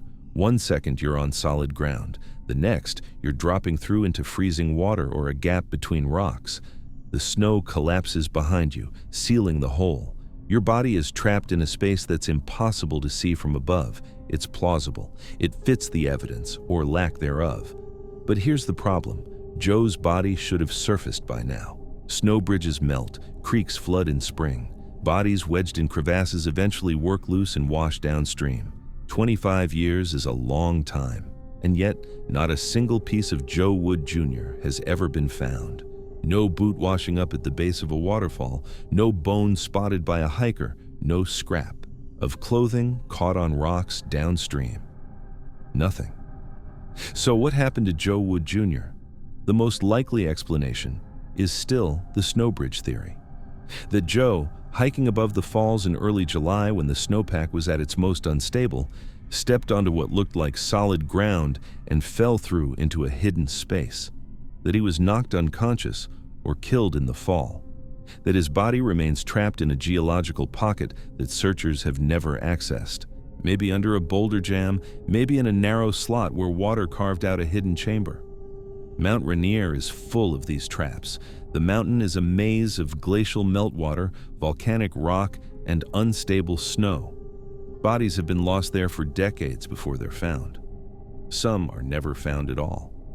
But that explanation requires accepting that Joe left the trail for some unknown reason, that he fell through a snow bridge in a location searchers somehow missed despite weeks of intensive searching, and that 25 years of melt cycles haven't dislodged his remains. It's possible. But it's not satisfying.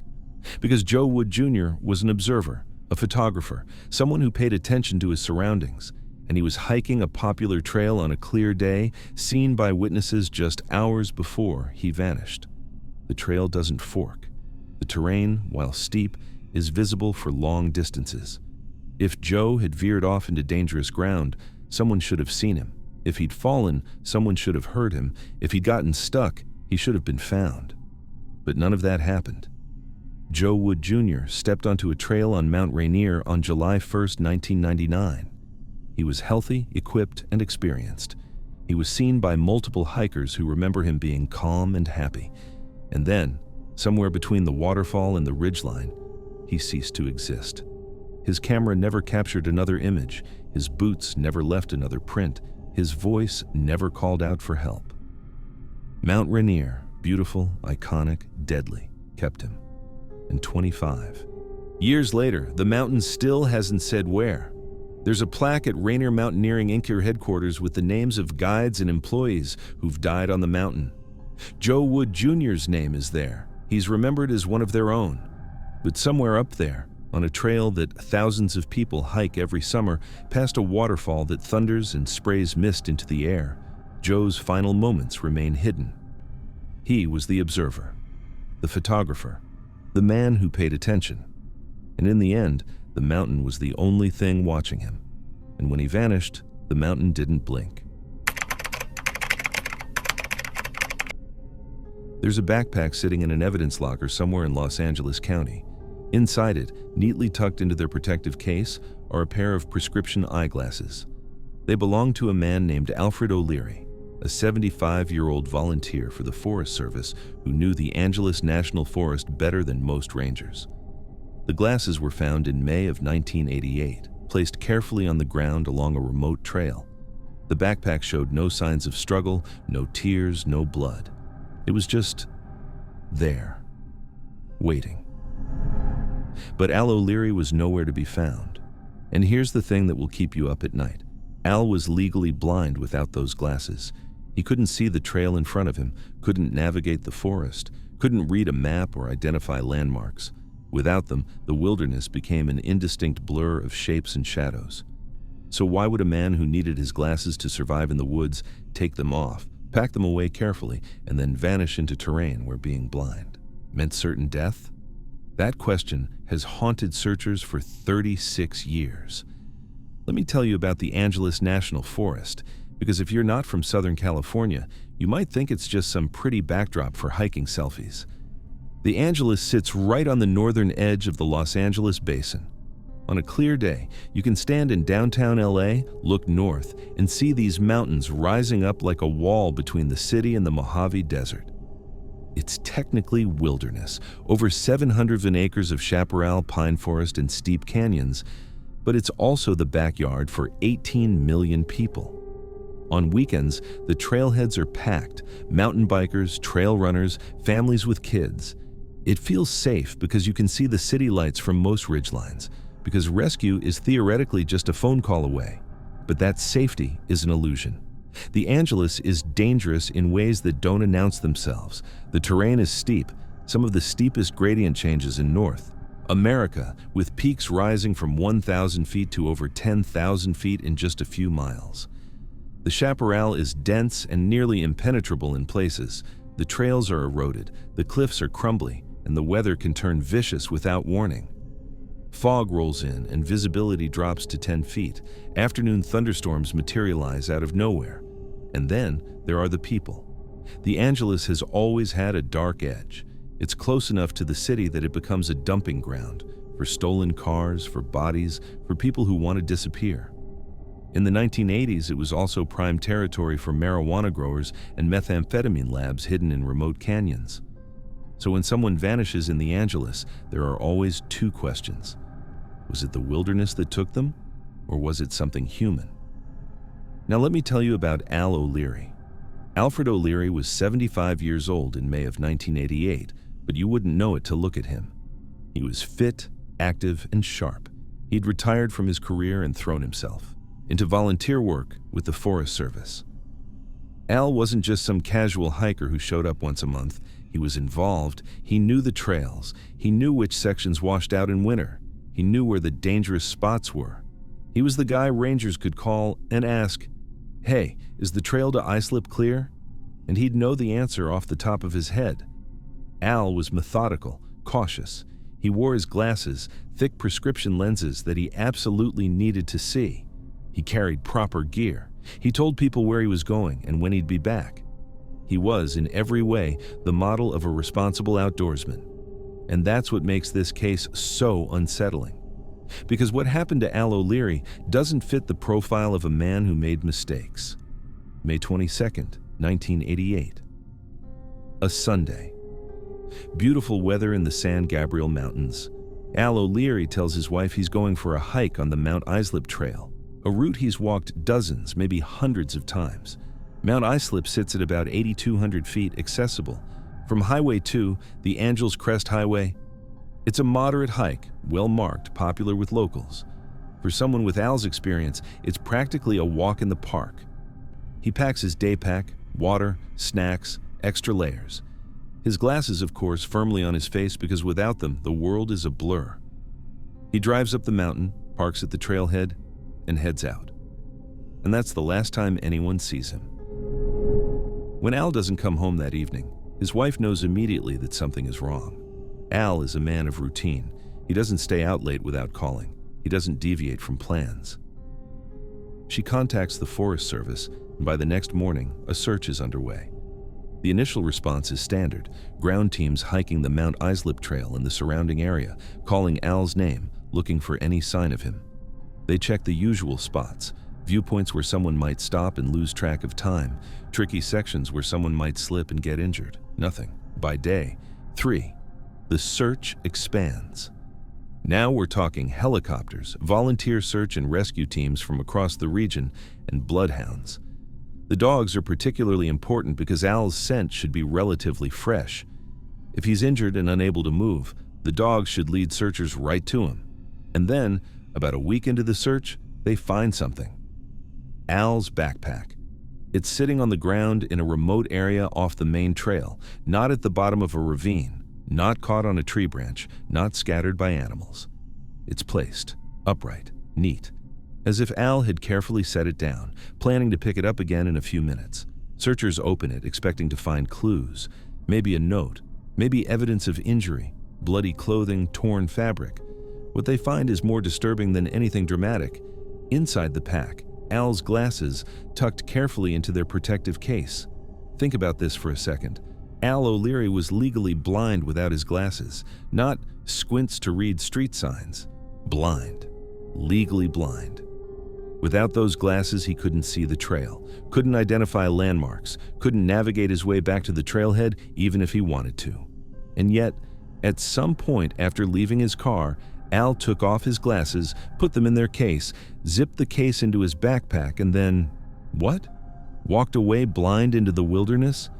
It makes absolutely zero sense.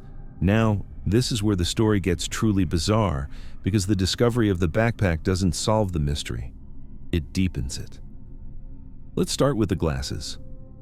In search and rescue, one of the key principles is that people don't behave randomly. Their actions, even in crisis, follow certain patterns. If someone is injured, they try to signal for help or make themselves visible. If someone is lost, they typically follow drainages downhill or stay on recognizable terrain. If someone is succumbing to hypothermia, they might do strange things, paradoxical undressing, for example. But even that follows AES, physiological logic. Taking off your glasses when you're legally blind and then carefully packing them away? That doesn't fit any known pattern of distress behavior. If Al had fallen and hit his head, maybe a traumatic brain injury that caused confusion, he might do irrational things. But carefully unzipping his pack, removing the glasses case, opening it, placing the glasses inside, closing the case, and zipping the pack back up. That requires fine motor control and deliberate action. That's not the behavior of someone who's disoriented or dying. So what was he thinking? Some people have suggested that maybe Al's glasses broke and he packed them away because they were useless. But the glasses were intact when found. Others suggest maybe he was cleaning them or adjusting them and set the pack down, then had a medical emergency, a heart attack, a stroke, before he could put them back on. But here's the problem with that theory. Where's Al? The backpack was found on relatively flat ground, not at the bottom of a cliff, not in a steep ravine. If Al collapsed right there, his body should be nearby. The search teams didn't just glance around, they grid searched the area extensively. They used dogs. They checked under bushes, behind rocks, in every possible space where a body might have fallen. Nothing. And then there's what the bloodhounds did, or rather, didn't do. The dogs were brought to the backpack. They sniffed it, confirmed it was Al's scent, and then stopped. They couldn't pick up a trail leading away from the pack. In tracking terminology, this is called a scent pool, where the strongest scent is at a specific point, but there's no directional trail to follow. This happens in a few scenarios. If the person was picked up by a vehicle, if the person entered water, or if the scent was somehow masked or contaminated.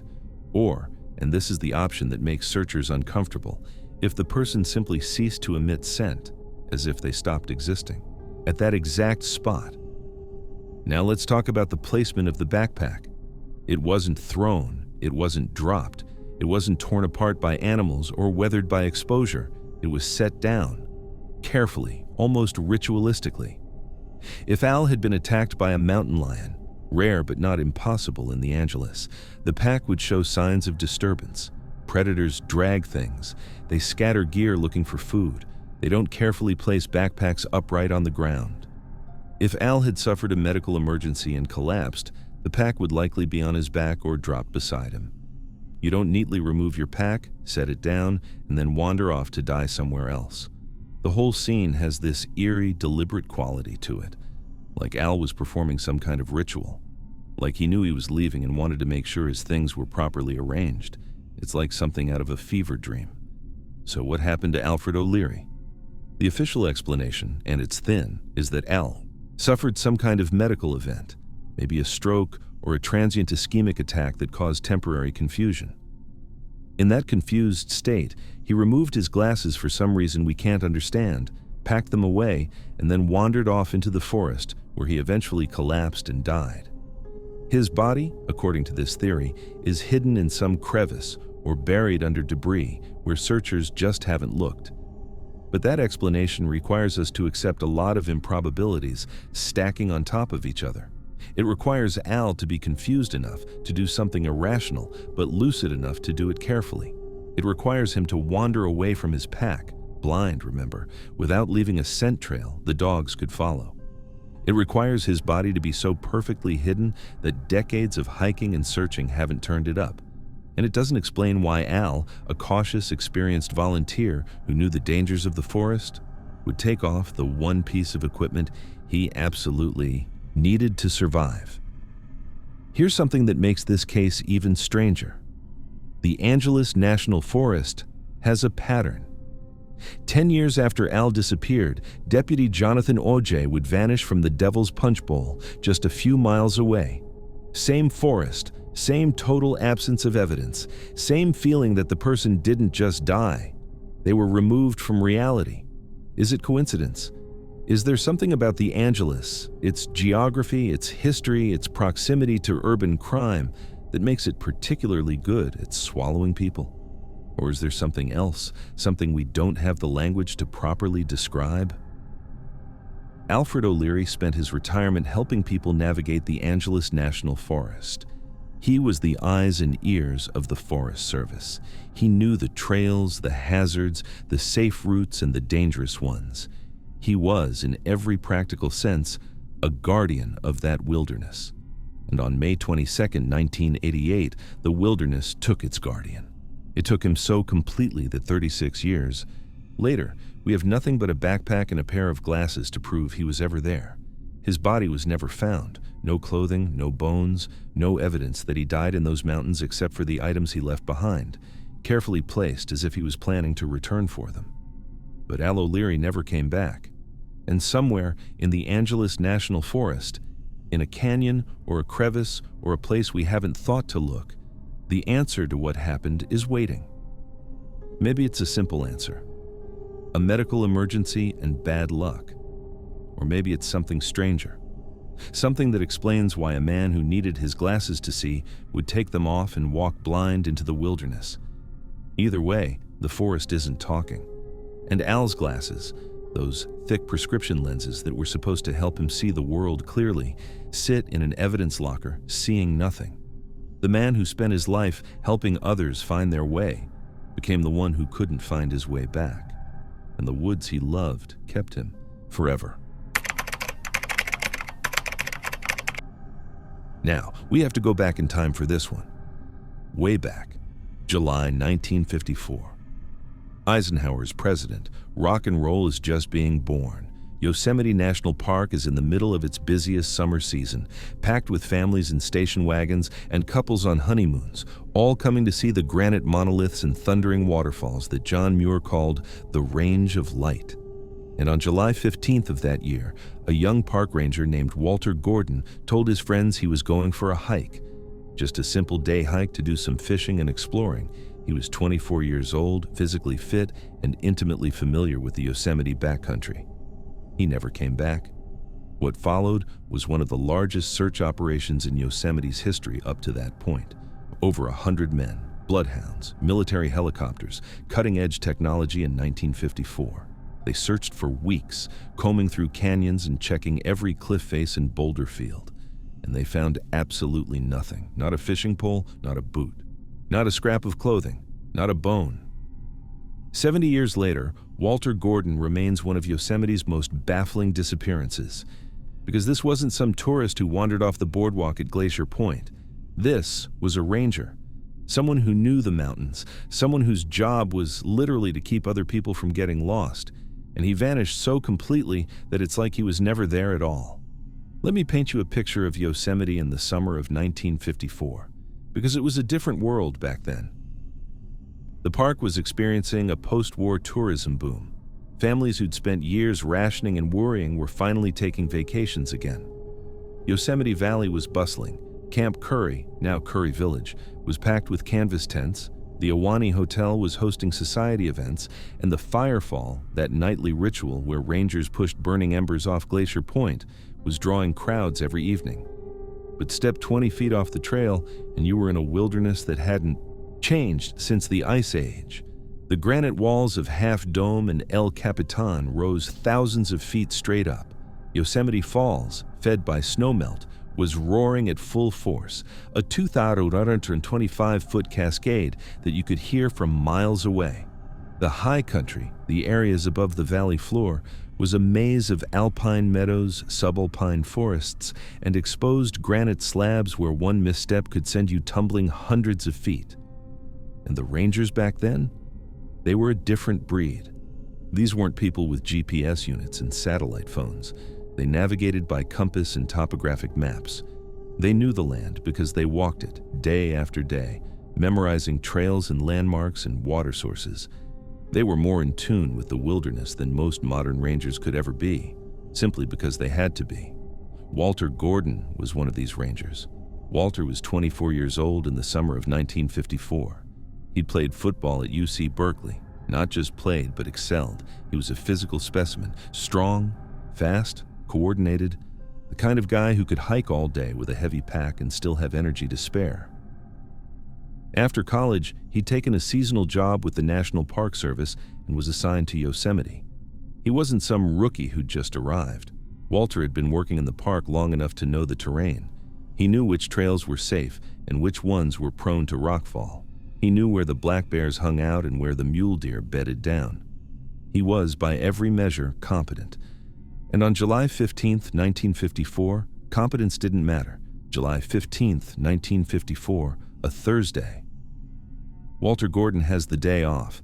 It's beautiful weather, clear skies, warm but not oppressive, the kind of day that makes you want to be outside. Walter tells his friends he's going for a solo hike in the White Wolf area, up in the high country north of Yosemite Valley. White Wolf sits at about 8,000 feet elevation, surrounded by lodgepole pine forest and granite domes. It's a quieter part of the park, less crowded than the valley, more remote. Walter mentions he might do some fishing, maybe explore a bit. He's planning to be back by evening, Nothing ambitious, just a day hike in country he knows well. He packs light, fishing gear, water, probably some food. He's wearing his ranger uniform or maybe casual hiking clothes. The records from 1954 aren't crystal clear on every detail, but we know he left that morning expecting to return before dark. And then, he just doesn't come back. When Walter fails to show up that evening, his colleagues immediately know something is wrong. Rangers don't just blow off their schedules. They don't stay out overnight without telling someone, especially not rangers like Walter, who was disciplined and reliable. By the next morning, July 16th, the alarm is officially raised, and because this is one of their own, the National Park Service doesn't hold back. They launch what was, at the time, the largest search operation in Yosemite's history. Over 100. Searchers are mobilized, rangers from across the park, volunteers from nearby communities, bloodhounds brought in from law enforcement agencies, and, this is cutting edge for 1954, military helicopters from a nearby airbase. The search focuses on the White Wolf area and the drainages leading down toward the Tuolumne River. This is rugged country, mixed forest and granite with steep ravines carved by thousands of years of snowmelt. It's the kind of terrain where if you fall, you could tumble into a crevice or get wedged behind boulders where you'd be hard to spot from above. The searchers are methodical. They hike every trail Walter might have taken. They check fishing spots along the river. They rappel into steep gullies. The bloodhounds are given Walter's scent from his belongings and set loose to track. And this is where the story takes a turn into something genuinely unsettling. The dogs pick up a scent. They follow it for a short distance, maybe a few hundred yards from where Walter was last known to be. And then the scent just stops. The dogs circle around, confused, unable to find a direction. The handlers try multiple times, same result. It's as if Walter walked to a specific point and then ceased to exist. The search continues for weeks. Ground crews, aerial surveys, every technique available in 1954. They find absolutely nothing. No fishing pole, no backpack, no clothing, no sign of a struggle or a fall. No evidence that Walter Gordon was ever in those woods beyond the brief scent trail the dogs initially followed. By early August, the official search is suspended. Walter Gordon is declared missing, presumed dead. His family is notified. His name is added to the tragic list of people who vanished in America's national parks. And 70 years later, not a single trace of him has ever been found. Now, this is where we need to slow down and really examine why this case is so bizarre. Let's start with Walter himself. This wasn't some out-of-shape office worker taking his first hike. Walter Gordon was a former college football player. Think about what that means physically. He had reflexes, he had strength, he had endurance. If he slipped on a rock, he had the athleticism to catch himself. If he fell into a ravine, he had the upper body strength to potentially climb out or at least survive long enough to call for help. The math on this is completely broken. If Walter had a catastrophic accident, let's say he fell off a cliff and died instantly, his body should be at the bottom of that cliff.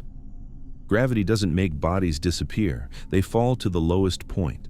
And the search teams in 1954 checked the bases of cliffs. They rappelled into ravines. They used helicopters to scan from above. Nothing. If he'd been attacked by an animal, a black bear, a mountain lion, there would be evidence. Blood, torn clothing, disturbed ground. Predators don't clean up crime scenes. They kill, they feed, and they leave remains. And in 1954, Yosemite had plenty of scavengers. Coyotes, ravens, smaller predators that would have scattered bones over time. Eventually, something would turn up. Nothing has.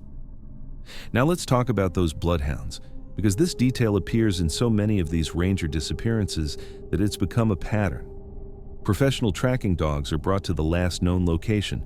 They're given a scent article, something Walter wore or touched. The dogs catch the scent. They follow it. And then, at a certain point, the trail just ends. The dogs circle, they whine, they act confused. The handlers try different approaches. Same result. In tracking terminology, this is called a scent termination point. It happens in a few specific scenarios. The person entered water and the scent was washed away. The person entered a vehicle and was driven elsewhere. The scent was contaminated by other strong smells: diesel fuel, pepper spray, other dogs. But Walter was in the high country wilderness. There's no water deep enough to completely eliminate scent. There are no roads for vehicles, and there's nothing that would naturally mask or destroy a human scent trail in pristine mountain forest. So why did the dogs lose him? This is a literal ghost story in the making. It's the kind of detail that makes even skeptical searchers start asking uncomfortable questions. And then there's the total absence of physical evidence. In Yosemite, when someone has an accident or gets taken by a predator, they usually find something. A boot, a backpack, a camera. The wilderness doesn't swallow things completely. It scatters them, breaks them down over time, but leaves traces. The fact that 70 years of hiking, searching, and exploring the White Wolf area has produced exactly zero physical evidence connected to Walter Gordon suggests one of two things.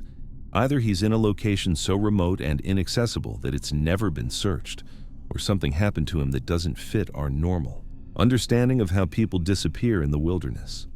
Walter Gordon's disappearance changed Yosemite. It changed how the park handled missing persons. It led to new protocols, better communication systems, more aggressive early response when someone didn't check in on time.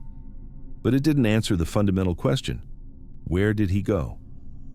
The official theory, the one that appears in old Park Service reports, is that Walter suffered some kind of accident in a remote area and his body was hidden by terrain or buried by rockfall or otherwise concealed in a way that 1954 search technology couldn't detect. But that theory requires us to ignore a lot of uncomfortable facts. It requires us to ignore the bloodhound's behavior. It requires us to ignore that Walter was young, strong, and experienced. It requires us to accept that 70 years of subsequent activity, hikers, climbers, rangers, photographers, have never stumbled across any evidence in an area that's been walked thousands of times since 1954. Some people whisper about the thin places in Yosemite, spots where the veil between our world and something else is supposedly weaker, where people can just slip through. It sounds like New Age nonsense until you start cataloging how many people have vanished in that park without a trace. And then there's the darker possibility that no one likes to talk about, that Walter didn't have an accident at all, that he encountered someone or something in those woods that day.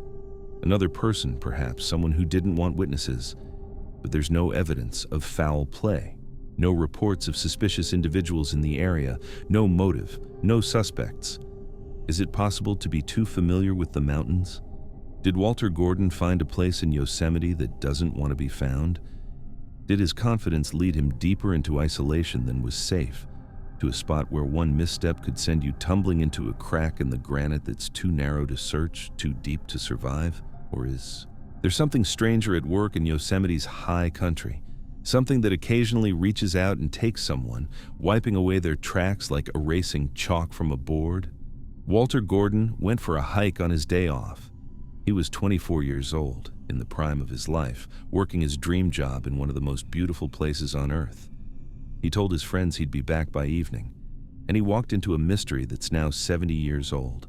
The waterfalls still thunder, the granite domes still shine in the sun. Families still flock to Yosemite every summer, taking photos and making memories. And somewhere in that wilderness, in a ravine or a crevice, or a place we haven't thought to look, the answer to what happened to Walter Gordon is waiting. But the mountains aren't talking. And after 7 decades of silence, maybe they never will. Walter Gordon, the ranger who was supposed to keep others safe, became the one who needed saving, and no one could find him. He's still out there, somewhere in the range of light, still missing, still waiting to be found, still part of Yosemite's greatest mystery. There's a ridge in the mountains of Nevada where experienced trackers found something that made them question everything they knew about how lost children behave in the wilderness. It was July 1966. A 6-year-old boy named Larry Jeffrey was out on a family outing in the Humboldt-Toyabe National Forest when he wandered away from his brothers for just a moment. One second, he was there. The next, the forest had swallowed him whole. What followed was one of the largest search operations in Nevada history. Hundreds of volunteers, professional rangers, bloodhounds, helicopters, and, most importantly, veteran trackers who could read the ground like a book, who could tell you not just where someone walked, but how fast they were moving and what state of mind they were in. And these trackers found Larry's footprints almost immediately. Small sneaker prints in the dust, clear as day, leading away from the family's campsite. But then those tracks did something that shouldn't be possible. They went up. Not up a gentle slope, not up a hiking trail. Straight up a brutally steep mountain face at a speed that grown men struggled to match in a direction that made absolutely no survival sense. And then, at a certain point high on the ridge, the tracks just stopped. As if Larry Jeffrey had been plucked off the surface of the earth. Now, this is the part where you're going to want to pause the video, because what I'm about to tell you about this case will make your brain do backflips. Let me set the scene for you. The Humboldt-Toyabe National Forest in central Nevada, July 1966. This isn't the green, lush forest you might be picturing. This is high desert mountain country, the kind of terrain that's harsh, dry, and unforgiving. We're talking elevations between 6,000 and 10,000 feet, covered in pinyon pine and juniper trees that grow stunted and twisted by the wind. The soil is rocky and sandy, the air's thin, and in summer, the temperature swings are dramatic, hot during the day, cold at night. The landscape is characterized by steep ridges and narrow canyons. The mountains rise at aggressive angles with loose scree and exposed bedrock that makes climbing treacherous even for adults. Visibility is deceptive. You can see for miles in some directions, but dense patches of trees and rock outcroppings create blind spots where someone could be 20 feet away and completely invisible. And the silence.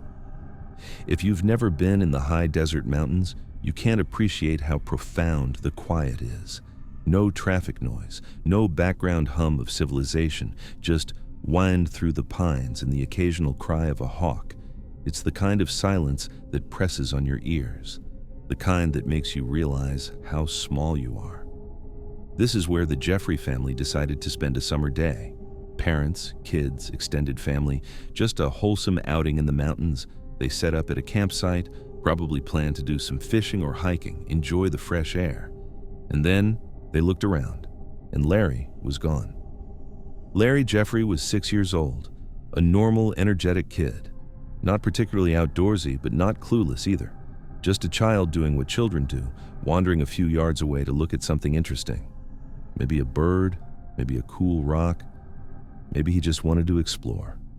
His brothers noticed he was missing within minutes. They called for him. No answer. They started searching the immediate area. Still nothing. And that's when the panic set in. Because in terrain like this, a small child can disappear frighteningly fast. By the time the sun started dropping that evening, professional help was on the way. July 25th, 1966, late afternoon. Larry Jeffrey steps away from his family at their campsite. The exact time isn't recorded, but it's sometime in the early evening, still plenty of daylight left. Within minutes, his absence is noticed. The family starts searching, calling his name. Within an hour, they've expanded their search radius and are getting seriously worried. By nightfall, they've contacted authorities. The next morning, July 26th, rangers from the Forest Service arrive, along with local law enforcement and volunteer searchers. These aren't amateurs. The rangers include experienced trackers, men who'd spent decades reading sign in the wilderness, who could look at a footprint and tell you how long ago it was made and which direction the person was heading. And they find tracks almost immediately. Small prints, consistent with a child's sneaker, leading away from the campsite. The trackers note the stride length, the depth of the impressions, the direction. And what they see troubles them right from the start. The tracks aren't meandering. They're not the wandering zigzag pattern you'd expect from a lost child exploring. They're purposeful, direct, and they're heading uphill. Not just uphill, straight up a steep mountain face that even the searchers are struggling to climb. Over the next few days, the search explodes in size. At its peak, there are over 1,000 people involved: rangers, volunteers, National Guard units, local residents. They bring in bloodhounds from multiple agencies. They deploy helicopters to scan from above. This is an all-hands-on-deck operation, because everyone knows that a 6-year-old in this terrain, in summer heat, has a very limited survival window. The trackers continue following Larry's prints. They document them carefully, taking photographs, making notes. And what they're seeing is disturbing them in ways they can't quite articulate. The tracks show Larry wasn't walking, he was running, fast, up terrain so steep that the searchers, grown men in hiking boots, are having to scramble on hands and knees in places, and the direction makes no sense. Larry isn't heading toward the road. He's not moving toward lower elevation where water would be. He's going straight up the mountain into increasingly difficult terrain, away from any logical source of help. The searchers had seen it all, but they hadn't seen this. They followed the tracks for miles, up, through pinyon groves and overexposed rock. The trail is clear, too clear, almost for a child who should be tired, confused, scared. And then, at a certain elevation on a ridge, the tracks reach a flat, dusty area. And stop. Not become hard to follow, not fade out, stop, as in clear footprint, clear footprint, clear footprint, nothing. No prints continuing in any direction.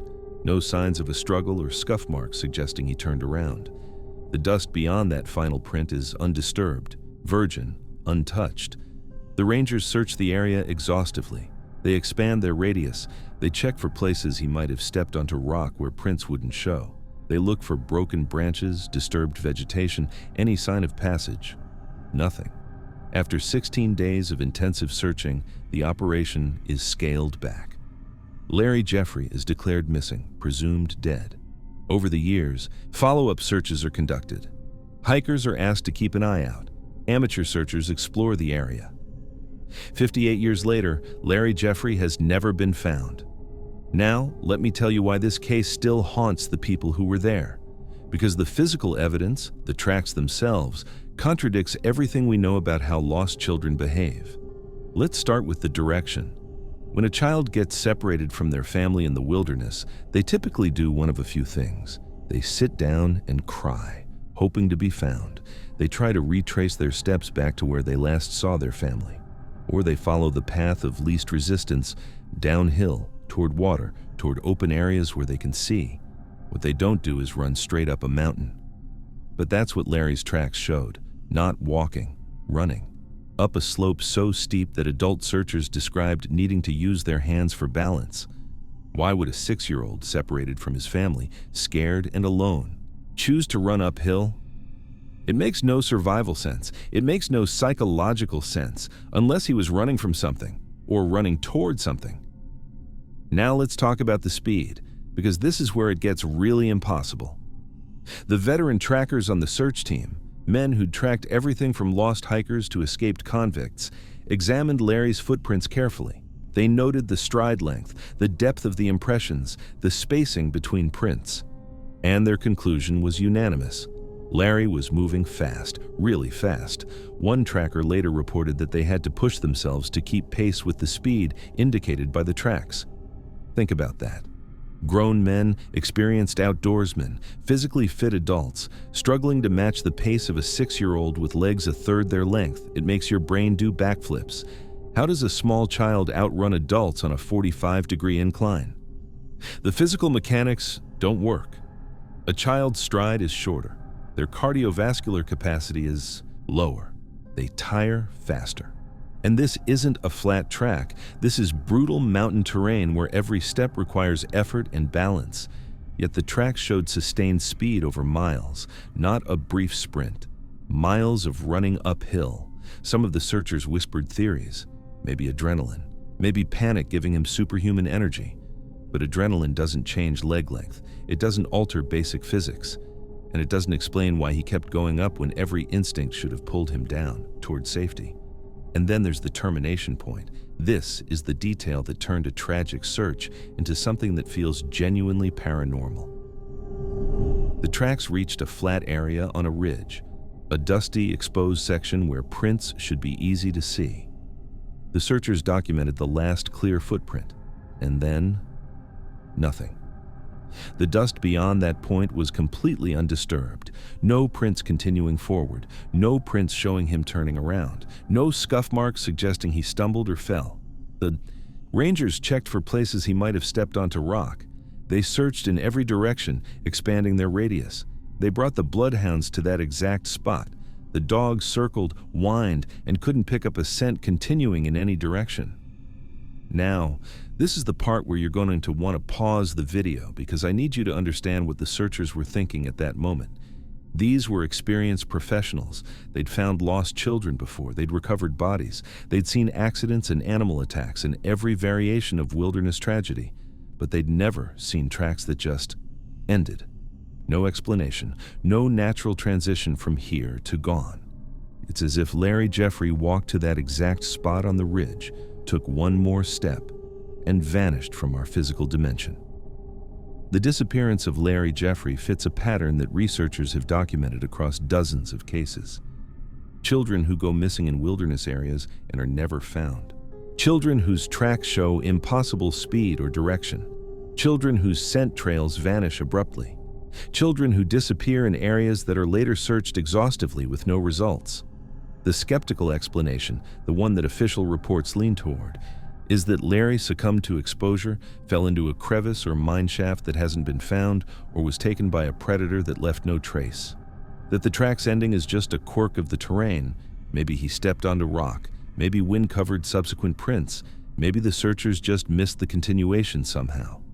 But that explanation requires ignoring the testimony of expert trackers, men who spent their lives reading the wilderness, men who said flat out that what they saw didn't make sense, and it requires ignoring the sheer statistical improbability. Over 1,000 people searched for 16 days in relatively contained terrain. The area has been hiked and explored for 58 years since, and nothing, not a shoe, not a bone, not a scrap of clothing, has ever been found. Some people point to the missing 411 patterns, the uphill travel, the speed, the sudden termination of tracks, the high elevation. Larry's case checks every box, and while correlation isn't causation, at some point you have to ask, why do these cases share such specific, bizarre details? Did Larry Jeffrey see something that day that terrified him into a superhuman run? Did he hear a voice calling him upward, promising safety? Was he following something or someone that the searchers couldn't see? Or is there something about certain places in the wilderness, certain elevations, certain configurations of terrain, where the normal rules break down? Where children can run faster than physics allows? Where tracks can end mid-stride? Where people just slip away? The searchers who followed Larry's tracks up that mountain came back changed. Some of them talked about it for years afterward, the impossibility of it, the wrongness. The feeling that they weren't just tracking a lost child, they were following something that didn't want to be found. Larry Jeffrey disappeared on July 25th, 1966.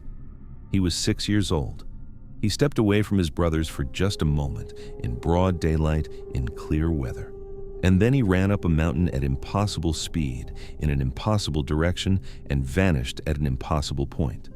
One of the largest searches in Nevada history ended with the same question it started with. Where did he go? The mountains still stand silent. The ridge where his tracks ended is still there, still accessible to hikers who know where to look. The dust still settles in that flat area, undisturbed except by wind. And somewhere, in a crevice or a cave or a dimension we can't access, Larry Jeffrey's final moments remain hidden. They found his tracks. They followed his path. They reached the exact spot where he took his last step, but they never found him.